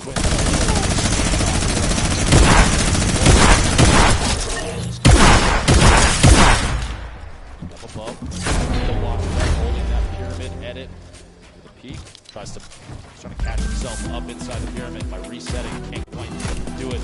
Does fight for high ground. Aiden on controller. Don't forget that. One of the best controller players we've ever seen. 101 HP remaining. He's inside the block spikes. The combat. Insane. And the top down view. Aiden can't quite get that pyramid edit. Gets caught in his own door. He missed out the headed out, didn't build one of the door, and it takes him back in time to grab the reboot card. So Aiden and Sean go down quite early in game number 5. 74 players remaining. Storm Surge still currently in play. Zayt Sav far above it. 385 damage above. Shouldn't really have to worry about that too much. As Zayt's in another skirmish right here. Chuck flashes. That helps out. An interesting single swings the wall that he doesn't own. He's attempting to bait the player from stopping a heal. He wants him to disengage from that so he can basically force a fight. He doesn't want them to get any of that HP. He got the floor shield. And he already had that wall! Oh my gosh, and Tux goes down with a shot from Zayt there. And that right there is Zayt baiting his opponent into making that exact move. What you just saw is why Zayt has remained one of the best players in competitive Fortnite from the very early days. He replaced the first wall before that fight even began. Then he moved towards his opponent, shot out the floor to fight. And once he did that, once the opponent thought he was safe, he quickly hops on up, edits his own wall that he placed earlier, and gets the free elimination.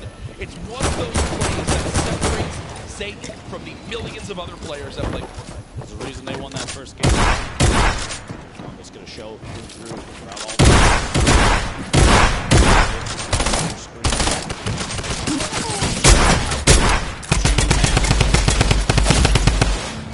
It's a very easy moment, so if you're looking towards it right now, Lonely Lodge will still narrowly be in play. Outside of that, just the drone ship from up above. right side of your screen, don't get the format for these. I think he got caught with his build still in his hand. He wasn't expecting it. You can see that. The victory royale, 10 points, top 5 is 7, top 10 is 5, top 15 gets 3, and every elimination, single point, every elimination is so valuable in 6 matches. You have only the 6, guaranteed 6. You have to take advantage of every elim you can because look at the leaderboard like Sundown did earlier. 17 points at that time spread, first to 10th place. Yep. Fights get Tyler 15 and Lane. In an awkward position right now as Tyler 15 has gone down. There's pressure from both sides. And you gotta think these players know exactly where they are, and that's what they're gonna do. Already 4 eliminations between Forziar as well as Snoward and trying to get this wall replaced. They've got can't tell us right now. Interesting note about Tyler 15 and Lane. They had planned to run just the first qualifier, week 2 together. They did not qualify for the World Cup. They agreed that they were going to try and recover their duos. Lo and behold, they qualified for the World Cup, so here they are. They have not spent a whole lot of time together, and it's amazing to say that because the cohesion between those two, oftentimes when you watch them, they're on top of each other's game the entire time. That's why they made it. 5 players left. Next Storm Surge could be happening soon. You see the shockwave grenades used as Crims right now. Needs a rocket to the face down to 79 HP. Thankfully, if you're a Crims fan, he does have 5 minutes to pop. 2 big shields, 2 spades. Oh no, spades as well. It's also extra spades if he needs some. They are good to go. They are good to go. Spades just needed more AR ammo to keep shooting them. Hold down that left click and see what you can get. Especially in situations like this, we even saw that kind of thing happen to Pro-Am. I think Tim the Tatman faced attacks on both sides while in the box. It happens. A number of players know how that feels, and so the ammunition does get chewed through quite quickly. Stacked up.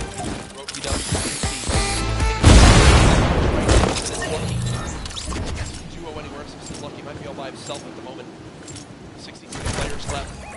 Zayt, remember, by himself. Saf did get touched down earlier on, and it looks like Vinny also won maybe Zexor earlier on in this game too. Going into these late games, especially when we're on the second game, pressure is at an all-time high for some of these players, especially the ones that have never experienced a LAN event like this, and this is the biggest one that Fortnite has ever had.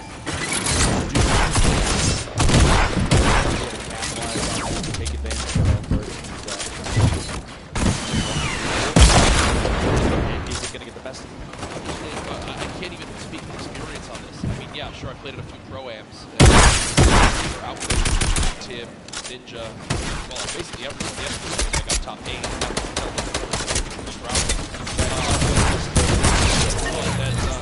We take a look at this again. I actually forget where I was going for this because I was confident myself so much. But Nate Hill and Bunkbob, two players who had a very quiet day so far, up 4 points up to this game. They've matched that in this one alone. So they're at 8 overall, and well, that's that moment we're talking about. With the shield broken, the entire lobby has decided you are the player we're going to shoot at, and Nate Hill is and this is looking like it's going to end right here for this FaZe Clan duo. Nate trying to make it through. Just a frantic flip-knock shot. At that point, it's desperation. 6 total builds. No, only 34 HP. Imagine if they lost.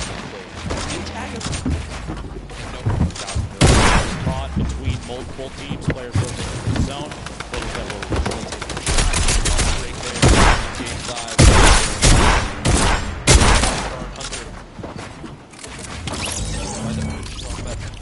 Elimination.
Waiting for that opportunity to pop up with that purple tag. See if you do enough damage to pick up an elimination, or at least a knock, especially to get the circles where movement of the entire zone is going to happen. A knock will translate into a full elimination. The siphon will kick in the HP or shield.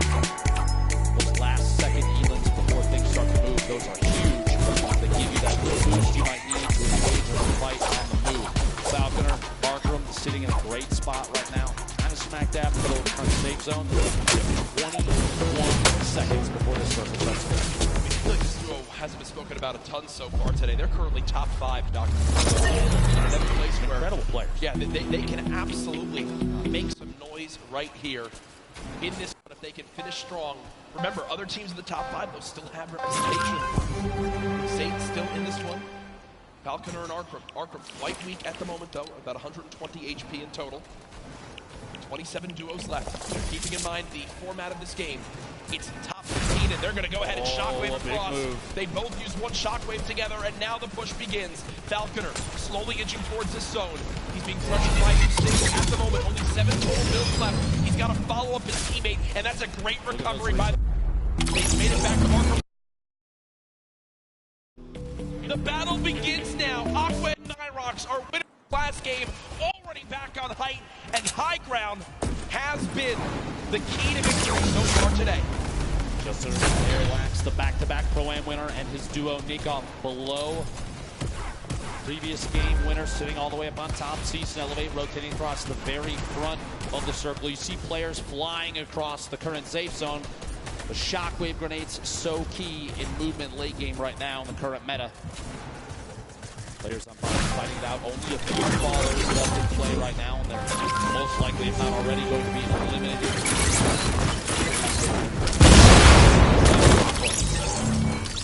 They'll come float back down here in just a second. Battle off the high ground. No one challenging for it as of yet. Got Elevate and C still on the low ground. Punisher there as well. Mongrel still making plays happen without any movement items left. We are one team away from placement points being earned, and there it is. We're now in our top 15. They get caught off guard behind Lane. He drops in. He wound up dropping at 16. It's just outside of placement points. Will not earn placement points this game. The lobby beginning to drop like flies, and look on the high ground still, folks. It's Nyrox and Aqua setting themselves up for a great spot at the end of this game. 2 players still left in ballers. Somehow, Mongrel is, oh no, he goes down. 11 players left, Dr. Lupo. Players all the way to the high ground. Still Aqua and Nyrox. They have absolute ownership. So long. They don't get overzealous with those builds. Have to savor those, because right now there's nothing left unless you pick it up from a player that gets limited. Hit him at the edge of the zone, goes down, spray. That minigun from Aqua, he is not letting anybody lose that challenge. Powerful 2 duos left. It's Aqua and Nyrox, Cease and Elevate. The rest are all solos down low. Conclusion with the elimination on the Chappic. Cease and Elevate deciding to drop down low because I believe they're out of builds. They just got to go brawler mode right now. Cease getting chunked by this minigun of Aqua as he continues to rain down fire. Down goes Cease. Elevate now weak as well. The circle's moving back the other way. Wolfies is at the forefront right now in one of the best spots because all those builds potentially already owned. He can make his way on through without challenge. Skype trying to challenge for high ground and gets absolutely beamed. Daedra and Wolfies in this game of solos. Cluja as well. Aqua and Nyrox. Could they get another victory royale? Currently at 5 eliminations this game. Aqua. Stick grenades from above. Still riding the minigun. Still 250 small ammunition remaining. This thing is so punishing from advantage. You have the shots on Wolfies from above the elimination. A 3v2 situation. Aqua, Nyrox looking to pick up the first World Cup back-to-back victory royale, Jack. Pressure coming on in. They drop down low. The tag's coming. Oh my gosh! There it is! A 17-point performance from Aqua and Nyrox as they win it again. That alone, those 2 games may be enough to push them all the leaderboard. And they are 1 game away if they can hold that from $3 million. My goodness, folks, here it is again. Aqua with that minigun up top just made it impossible for any other team to even try to contest them on high ground. They send Nyrox down as well. But again, we're at a number disadvantage, a health disadvantage. We're on the low ground.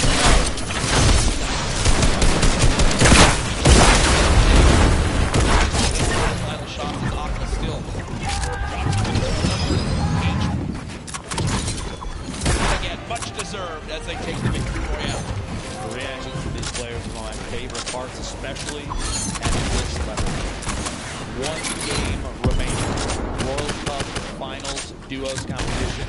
The best players we've ever seen in any lobby, literally ever. And we're here along with literally 18,000 people at Arthurax. And they are enjoying themselves here today. What a feeling it has been. We hope you enjoyed the coverage so far of the Fortnite World Cup Finals live from New York City. A reminder for the millions watching online right now, we still have another day of competition, and tomorrow it gets even more intense. The solos competition will be underway. We'll be involved as well. I'm sure a lot of people here looking forward to that as it's going to be one to remember tomorrow. There's no duos that can save you. There's no reboots. It's you and you only. The nerves will be at an all-time high. List of everybody just solos real quick.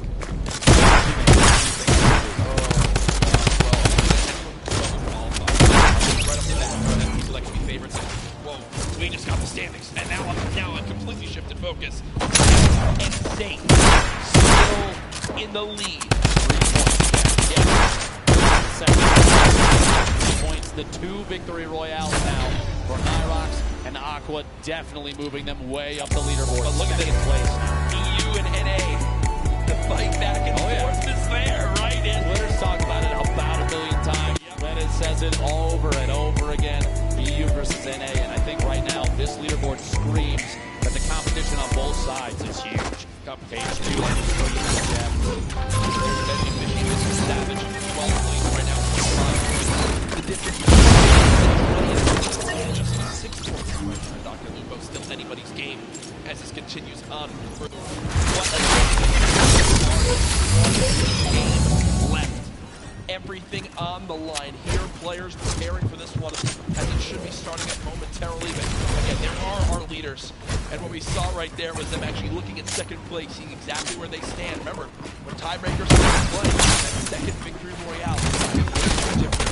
We are almost ready for this last game here, but we want to take a look back at game 5.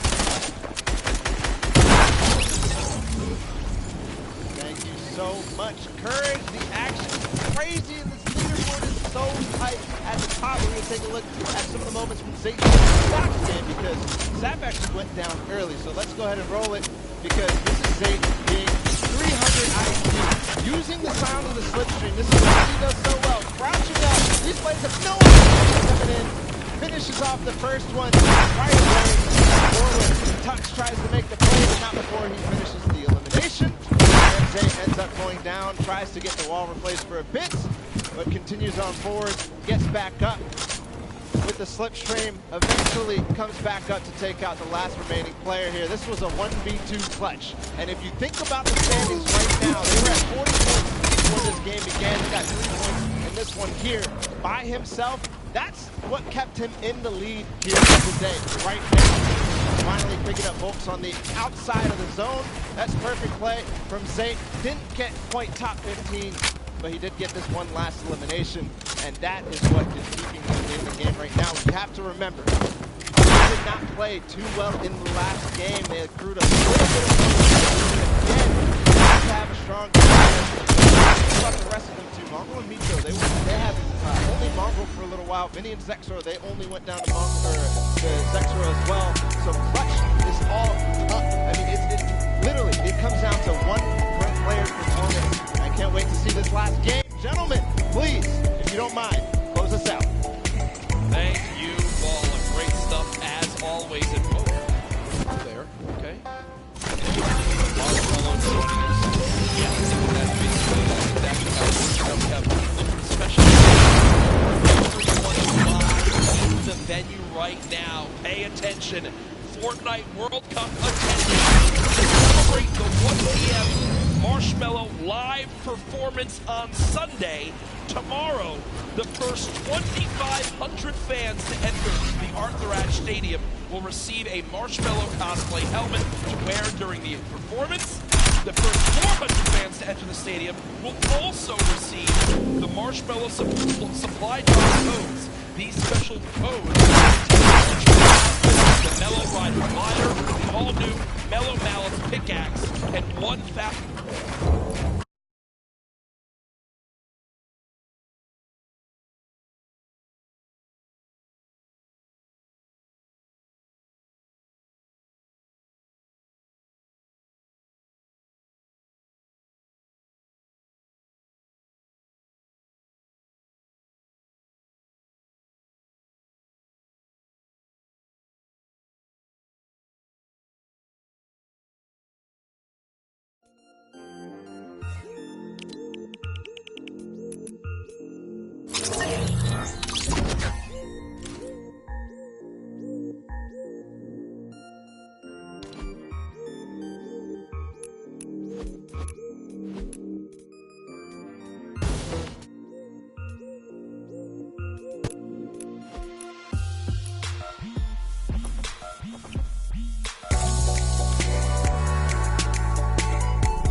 rocks if you landed. That's tough, Dr. Lupo.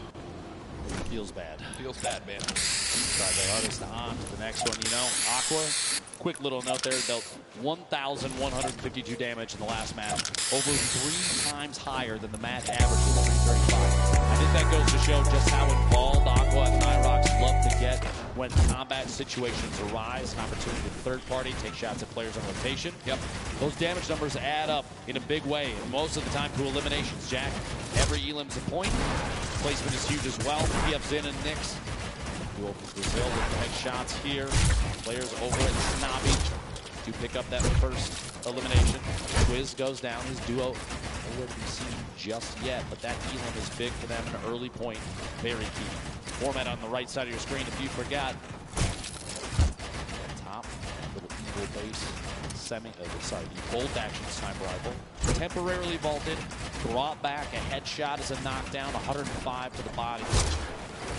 Big damage there. Here we go. Players now still fighting. Keatstar and Hunter. Shockwave grenades picked up. 20 total builds possible right now. 100 HP, so they have all the shields they could ever want. Wondering if they've done any damage yet to their opponents. Looks like they'll just go ahead and be happy to back another for now. Don't want their final game to end. We should see the mini-map down there. I'm curious if they know other players are over there at Mega Ball. Meanwhile, Aiden and Sean, Paradise bombs. Aiden goes down. It's all up to Sean to try and make the clutch save. It is potable. SSK, jam side, also dropping down here every single time, but it is not enough. Jam side comes out on top.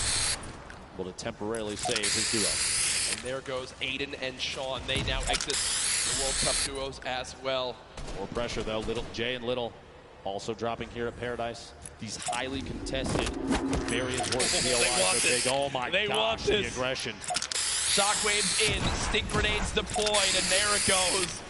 The elimination comes on through as they got the scent of blood and like sharks in the water chase down their opponent. You can't really blame them either in situations like this, though, especially the World Cup. If you get a knockdown, if you're in a 2v1, you're even willing to sacrifice your teammate potentially in a situation like that to try and get another. Already, people are dropping much quicker this game. Oh, 100%. Already down to 7 duos eliminated from this one. 84 players left in total. And you might think, that's not a lot in Fortnite, but no, trust me, right now in a lobby like this, they're going quick. And I will say this duo of Daedra and M11Z, if they can make it to late game with the assault rifles they have a legendary assault rifle, Dr. Lupo, and an epic infantry rifle. Both of those can shred. And as we know, editing out windows, finding opponents who are rotating, maybe hitting a slipstream or in shadow form, some well-timed AR shots can mean quick damage and eliminations. We're going to have to see going into the late game if this aggressive gameplay continues. 30 seconds until the circle moves. Meanwhile, over at Neo Tilted, we've seen this 2v2 so many times. Clicks and Skeptic versus Mongrel and Mitro. The high ground taken all the way up top. Pressure from above. Clicks looking to see if he can hit a shot through his quick edit. 103 from Mongrel from underneath. Gonna edit out and try and take the high ground. At this point, no shield on Clicks inside the box. Trying to get the edit, can't quite get it just yet. Here we go, opting to maybe fake a rotation away, maybe using the shadow to climb all the way up the high ground. Can't quite get it. He's gonna have to jump all the way to the bottom to back out of the fight. Hits from underneath. He's gonna box up just a little bit and rotate for a better angle at this point. Meanwhile, Mitro in the baller.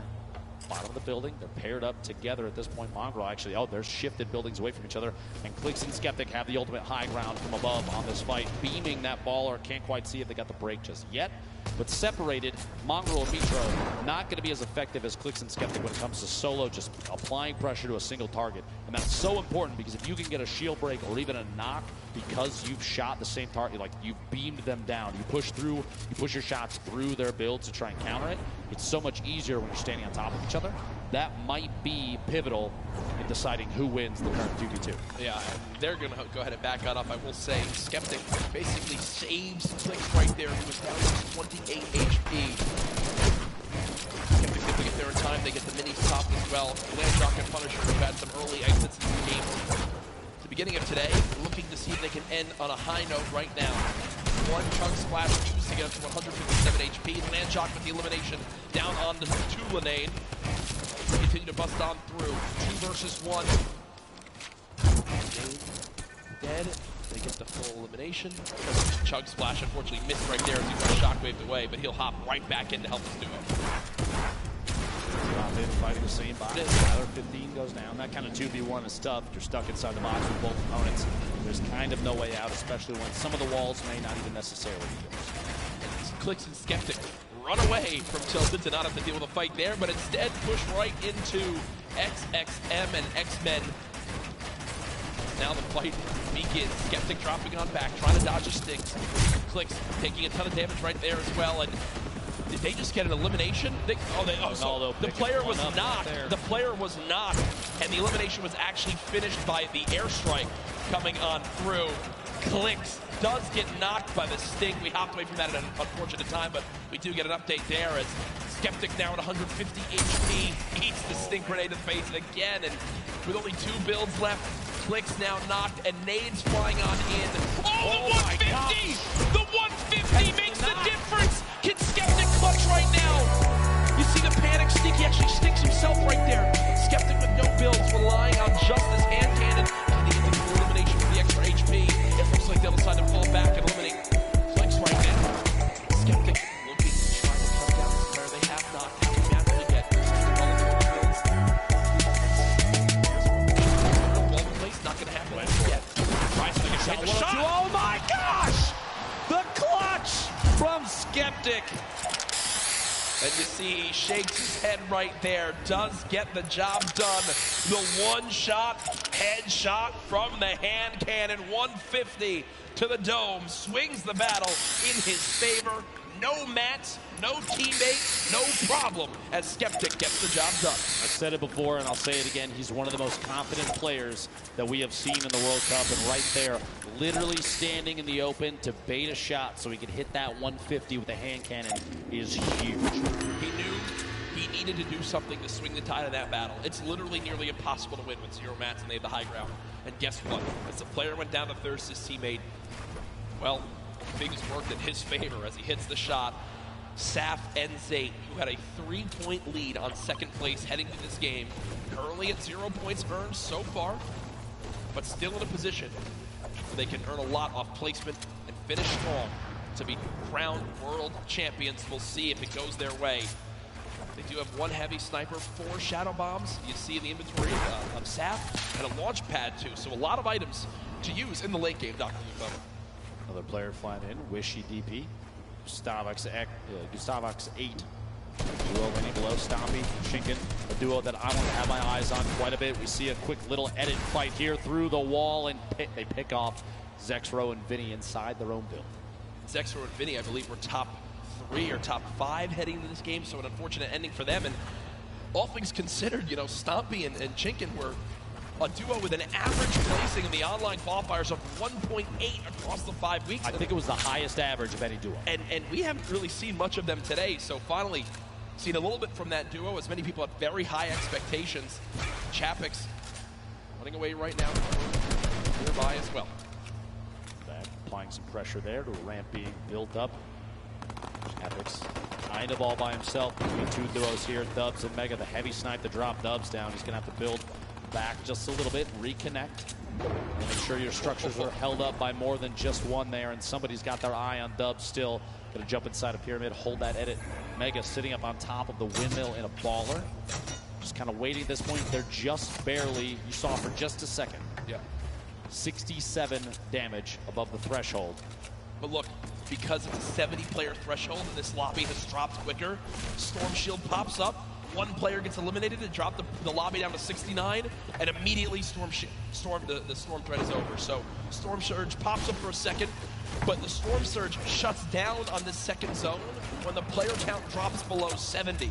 So only 1 player had to go down. That's exactly what happens. So the players below the damage threshold right there do just escape for the moment, as the threat is gone for right now. 1 minute remaining to the next circle. The final match for the duos competition here at the Fortnite World Cup. Still anybody's game. Like you said, $15 million on the line, and Saf and Zate are really pushing for that first place position.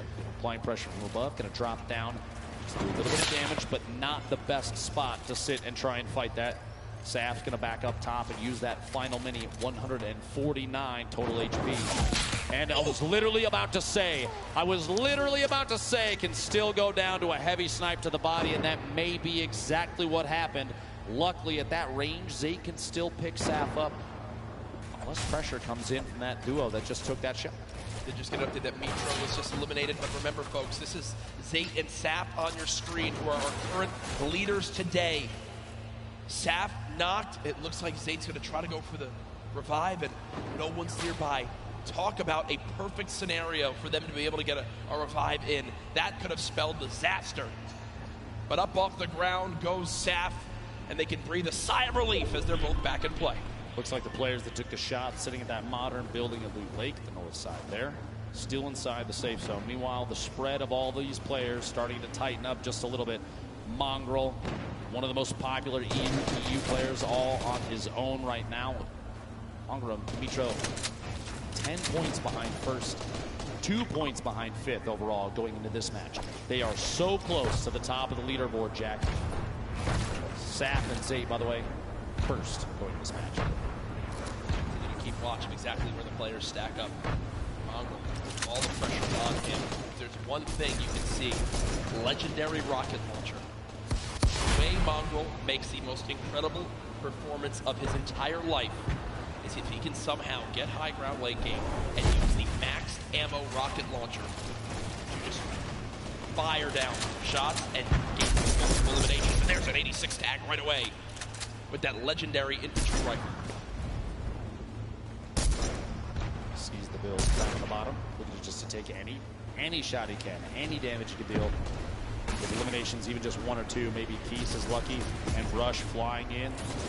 Right side here, just a second. Meanwhile, Aqua and Nyrox, the back-to-back winners, looking to pick up their third duo victory royale. Intercepting, catches an opponent inside the screen box. The duo looks to follow through, take the wall, the shots through, and the back-to-back healing may happen. Still applying pressure, and there it is. And you see the excitement right there. Every point they get is an opportunity to make this comeback happen and a potential win for the European region. I just saw Chinken go down in the elimination feed, and they've got chunk splashes galore. Still get back up to full health, and still scrappy game right now for Zate and Saf. 0 points on the board, and they are nowhere close to earning placement points in this one. A minute remaining before the next storm. They're going to have to position themselves to move before too long. Pressure is going to happen on the rotation. You're going to see players in positions to take advantage of people moving in from the outside of the storm. When we get to circle 5 to 6, when the half and half happens, that's kind of when everything gets a little crazy, right? Yeah. The elimination feed is full of players getting knocked and finished by the storm. Potentially, you have duos going down at that point, but right now, Saf and Zate biding their time. They don't want to burn too many materials this early. 60 possible builds in Saf's inventory, 50 in Zate's. Don't have to move just yet. Reminder for everyone watching at home, this is our final game today. At the end of this, the score will be tallied, and we will crown our first ever Fortnite World Cup champions, our Fortnite World Champions, live from the Arthur Ashe Tennis Stadium here in New York City. Stay involved in the conversation. Use that hashtag Fortnite World Cup before, well, everything goes insane in these next few moments. The fourth zone has popped on up. 56 players left, 34 duos. Who will take the final victory royale? Now, Rojo and Wolfie's all the way up top, on top of the hill here. They do have at least one baller. They have an opportunity to move. Looks like Rojo's going to make that move. Wolfie's just kind of waiting, biding his time, maybe looking to take a shot at somebody. Baiting your teammate, not the worst idea. Rojo's going to move down this little camp underneath, this kind of shack, and farm up everything that he can. Materials, like we've said before, we'll say it again. You always see late games where it comes down to potentially who does and does not have those remaining. Getting those couple materials can be key. Wolfie's heard the snipe shot there. Like nobody got connected with it. Above 107 builds in that inventory. Mega and Dubs down underneath. Literally right next door. Bell, Mongrel, across the street, 4ZR and nowhere. Saf and Zate. So many players bunched up in the same structures right now. this might be the time for players like Mega and Dubs to take shots too. That's why they're editing the windows. They're looking for players rotating or even getting pressured from others that may be around them to shoot in on the same surfaces, see if they can pick up those leads. Remember, Dubs and Mega currently top 5 in this tournament. Still looking to be able to break on through, to make some noise. The battle for first continues. The top 5 duos still all in play. Storm Surge did just pop up, but it's only for the top 50 players right now. So 2 more players need to drop, and Storm Surge will be over. Just a quick note, I saw in the feed a moment ago, Nyrox, one of the back-to-back duo winners, picked up an elimination on Skeptic in the feed. Dude, this is so close. Tough day for them, but yes, 31 duos. More than half of the lobby needs to go down before we even get to placement points. And Nyrox and Aqua are sitting on 4 total right now, which is huge for them. They're already in the next zone. They're on the high ground. They've got 5 Shadow Bombs, near max materials, 4 Shockwave Grenades, already 4 limbs. Ben, they could somehow do this. They actually are in an incredible position to win another game, and there they just eliminated Ronaldo. The 5th elimination for Nyrox and Aqua. They've already got another player down to just HP too. At this point, imagine 3 victory royales in a row for this duo would be absolutely definitive that this is one of the best, if not the best duo in Fortnite right now. This is insanely intense right now. So much on the line for these players. They're boxed on up. Keep in mind, the average age of the players here today, 16, and what is that update? That's Nyrox and Aqua. Jackets 1 point between first and second. Point away from first, but there, Zake gets it a limb. Now 2 points away again. Saf with it a limb as well. It was the same player. It was the knock. Okay, they were the knock. Okay, but still, either way, within a couple points of first place, and on the top left, the team in second. On the bottom right, the team in first. Who will become the first ever Fortnite World Champions? Go, rotation occurring. Mongrel in the feed, picking up the Dubs! Dubs. He just knocked out. He just eliminated Dubs. Saf and Zay waiting on the bottom. Only 1 elim, but it doesn't really matter at this point. They just need to focus on positioning and catching players on rotation. Funk at the top of your screen. Tons of players bunched up near each other. Mongrel, and it just, he shots the rocket out. See if pressure can happen there. And Mongrel may be able to pick up an elim soon. An RPG late game in competitive Fortnite, super advantageous, especially if you have players that are on the move. Get a shot just in front of him, just going for this quick edits.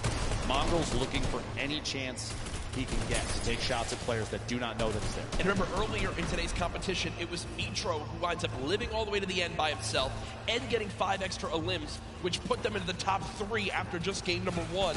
Now it's Mongrel's turn to do the same. The new pickup for FaZe Clan looking to clutch on up. He's putting shots down range. I believe this is Mega, one of his teammates on FaZe, who's on the other side of that metal, and he's not relenting with this pressure.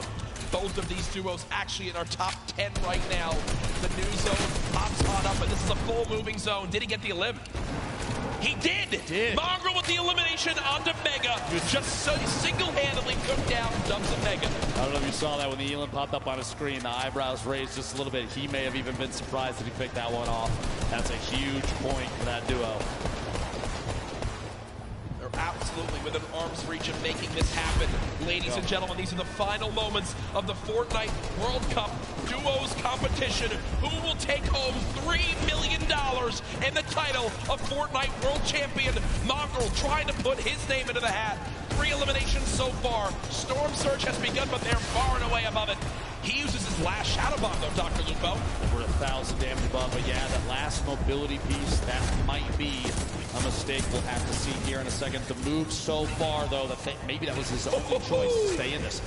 Look at you, the left side of your screen right now, folks, is insanity. So many players making their way across in even the same structures built by their opponents.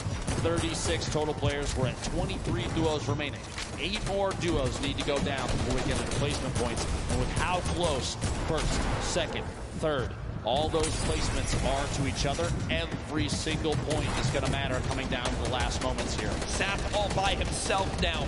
You see Aqua weak, Nyrox weak, Players dropping another shockwave, using it all the way ahead of the zone. It could be a game-saving play on the bottom right of your screen. Aqua's all by himself. Mongrel now one shot. This could be the end. No, no! He gets 50 health. Mongrel gets 50 health. He'll live to see another day as the zone doesn't take him yet. Can the young god make it happen? No! The player turns and rips him in two as he does drop out there. They will not finish atop our leaderboards. Immediately after Stompy picks up the Elim on Mongrel, Nate Hill takes him out, and we're down to 22 players left. We're down to the top 15. Everybody's just picked up placement points for the leaderboard standing, which is key. Everybody on the board right now still in huge contention. Landjock goes down to the top. Chapix and Epic Whale have the ultimate high ground on every player that's left in the match. Nate Hill flying just barely outside of the storm. He will contend. He does go down right there.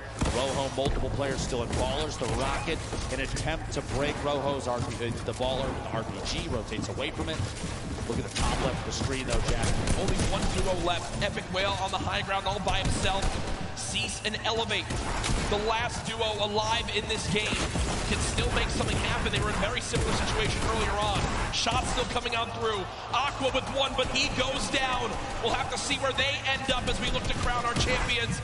8 players remaining, 7 different squads. Again, the only duo still left, Cease and Elevate. They're currently at 4 total eliminations. Rojo on the bottom right of your screen, the left side, the full lobby left. Arkram still in this, 4ZR as well. Keenstar with so little HP, can't take a bit of storm damage. Cease goes down, Elevate with an Elim. Epic Whale raining down shots. Rojo trying to panic build in these last moments. 6 players left in this game. Still a full duo though. There we go. Elevate goes down. Cease eliminated as well. It's 4 solos remaining. These are the final moments of the duos competition for the Fortnite World Cup. We have 4 players remaining with Arkram sitting at the highest Elim count. Oh, Sucks got to build up. Still in the safe zone. A quick 180 and he can't quite catch that elimination. Arkram 1 versus 1. Arkram versus the player up top. There's just no way. There's just no way. Arkram though, 6 Elims, but 4ZR in the end will take the final game with the victory royale. 10 placement points earned. What a performance in the final moments right there. As that was our final game. Ladies and gentlemen, make some noise for all our players today.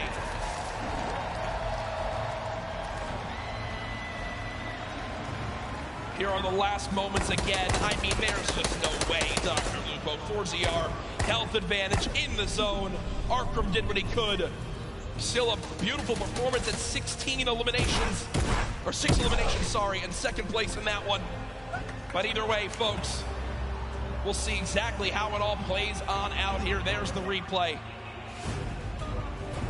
My gosh, Dr. Lupo, my heart is racing right now. I can barely put a thought together, I'm not gonna lie. A valiant effort from Arkram right at the end there to try and hold out the campfire down, but not enough materials and the shots from above from 4ZR. Like you said, material advantage, HP advantage, every advantage in the world. It was his game to win. Yeah, and I'm looking around right now, a lot of people on their feet here in this venue for where we will soon find out who will be crowned the first ever Fortnite World Champion, who will have their lives changed forever as they win $3 million combined between the two. Millions watching online. Send right now. Tweet out who you think took it home. Use the hashtag Fortnite World Cup. Get it trending. Who do you think won? I think we've got an idea, but I'm not saying anything. I'm not saying anything until the official leaderboards come out, or else I will be kicked off this stage and never allowed back. Security will actually spear tackle it. Yeah. It's true. They told me before we got up here. Look, an immovable object. As now we still await the final scores. Dr. Lupo looking back on today with solo competition still to happen tomorrow. What are your big takeaways from the games we saw? I think we saw upsets and for some teams that a lot of people had talked about were going to go above and beyond gameplay that they had seen before.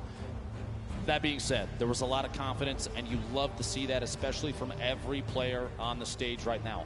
100 of the best players in duos that we have ever seen.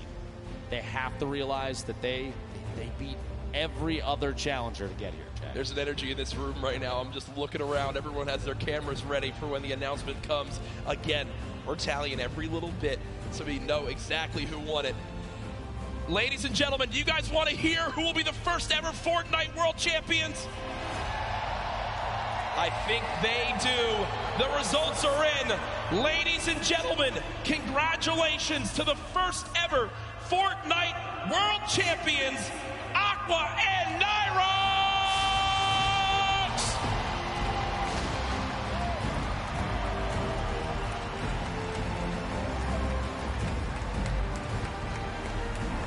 Two victory royales make the difference right there. The win and $3 million, Dr. Lupo. Ladies and gentlemen, again, your new Fortnite World Champions!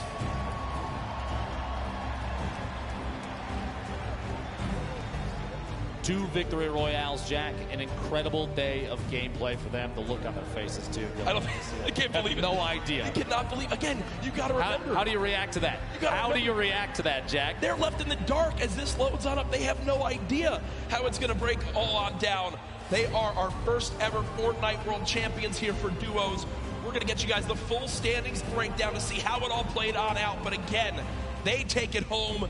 2 wins make the difference. To be exact, I think exact, 1 point made the difference. One elimination across 6 games made the difference. That shows how close these games are.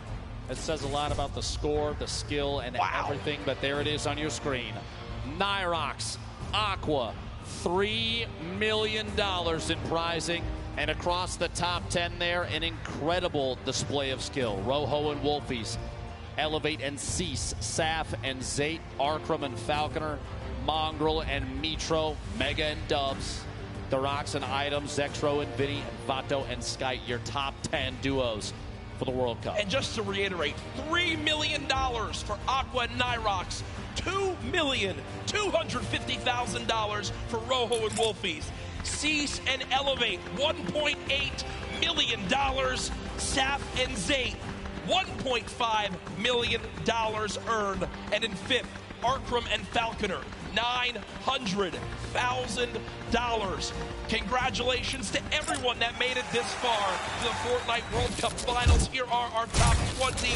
Remember, folks, do not go anywhere. We still have our trophy presentation to celebrate our winners, Aqua and Nyrox, but a great performance from everyone in the top 20, from everyone who made it to here across weeks of grueling competition, months of grueling competition. It pays off a big way. It's funny to look at the leaderboard like that with all the prizes on the screen. Jack, it almost looks like a typo. Based on everything that we've done in the past, all the competitions in Fortnite that we've had the opportunity to commentate together, you see $3 million and you think there's a couple extra zeros, but I assure you folks, correct. That is correct. That is correct, and that is the end of the duos competition. But it's now time to crown our champions, to hand over the trophies, and to do that, it's none other than Golden Boy. This was awesome. Top to bottom, the best Fortnite competition you could have possibly had asked for. And in the end, one duo reigned supreme. So let's go ahead and make it official right here in the winner's circle. Welcome to the stage, Cooler, Aqua, and Nyrox.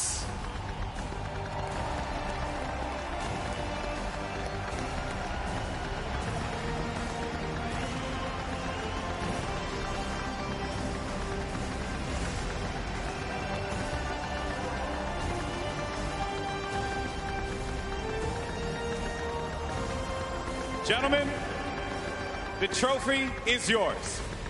Your Fortnite World Champions, Aqua and Nyrox!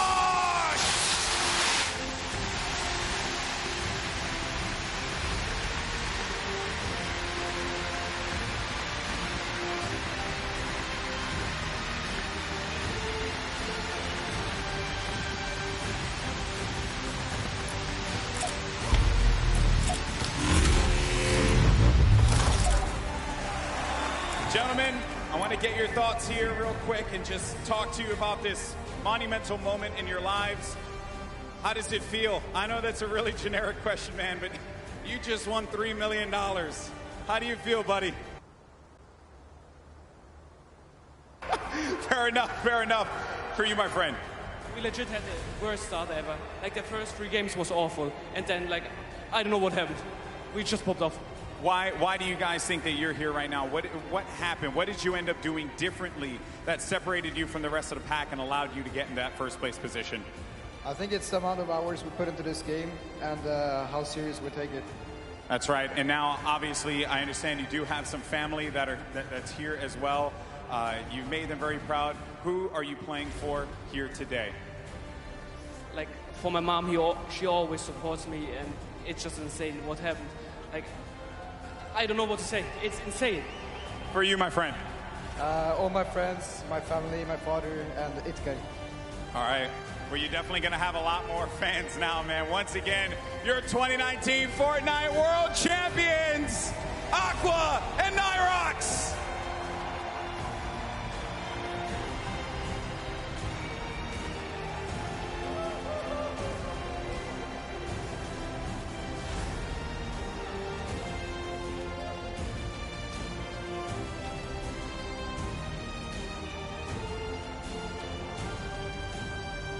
That's going to do it for us here at the Arthur Ashe Stadium. It has been a wild ride, and we have our 2 Fortnite World Champions, Aqua and Nyrox. Congratulations once again. A lot of special things are lined up for tomorrow, so make sure you join us. It's going to be the solos competition. We crown one more world champion and a special teaser image for the next season of Fortnite. You're not going to want to miss it. Ladies and gentlemen, this is the World Cup Finals of our Fortnite. We'll see you tomorrow. Have a great evening.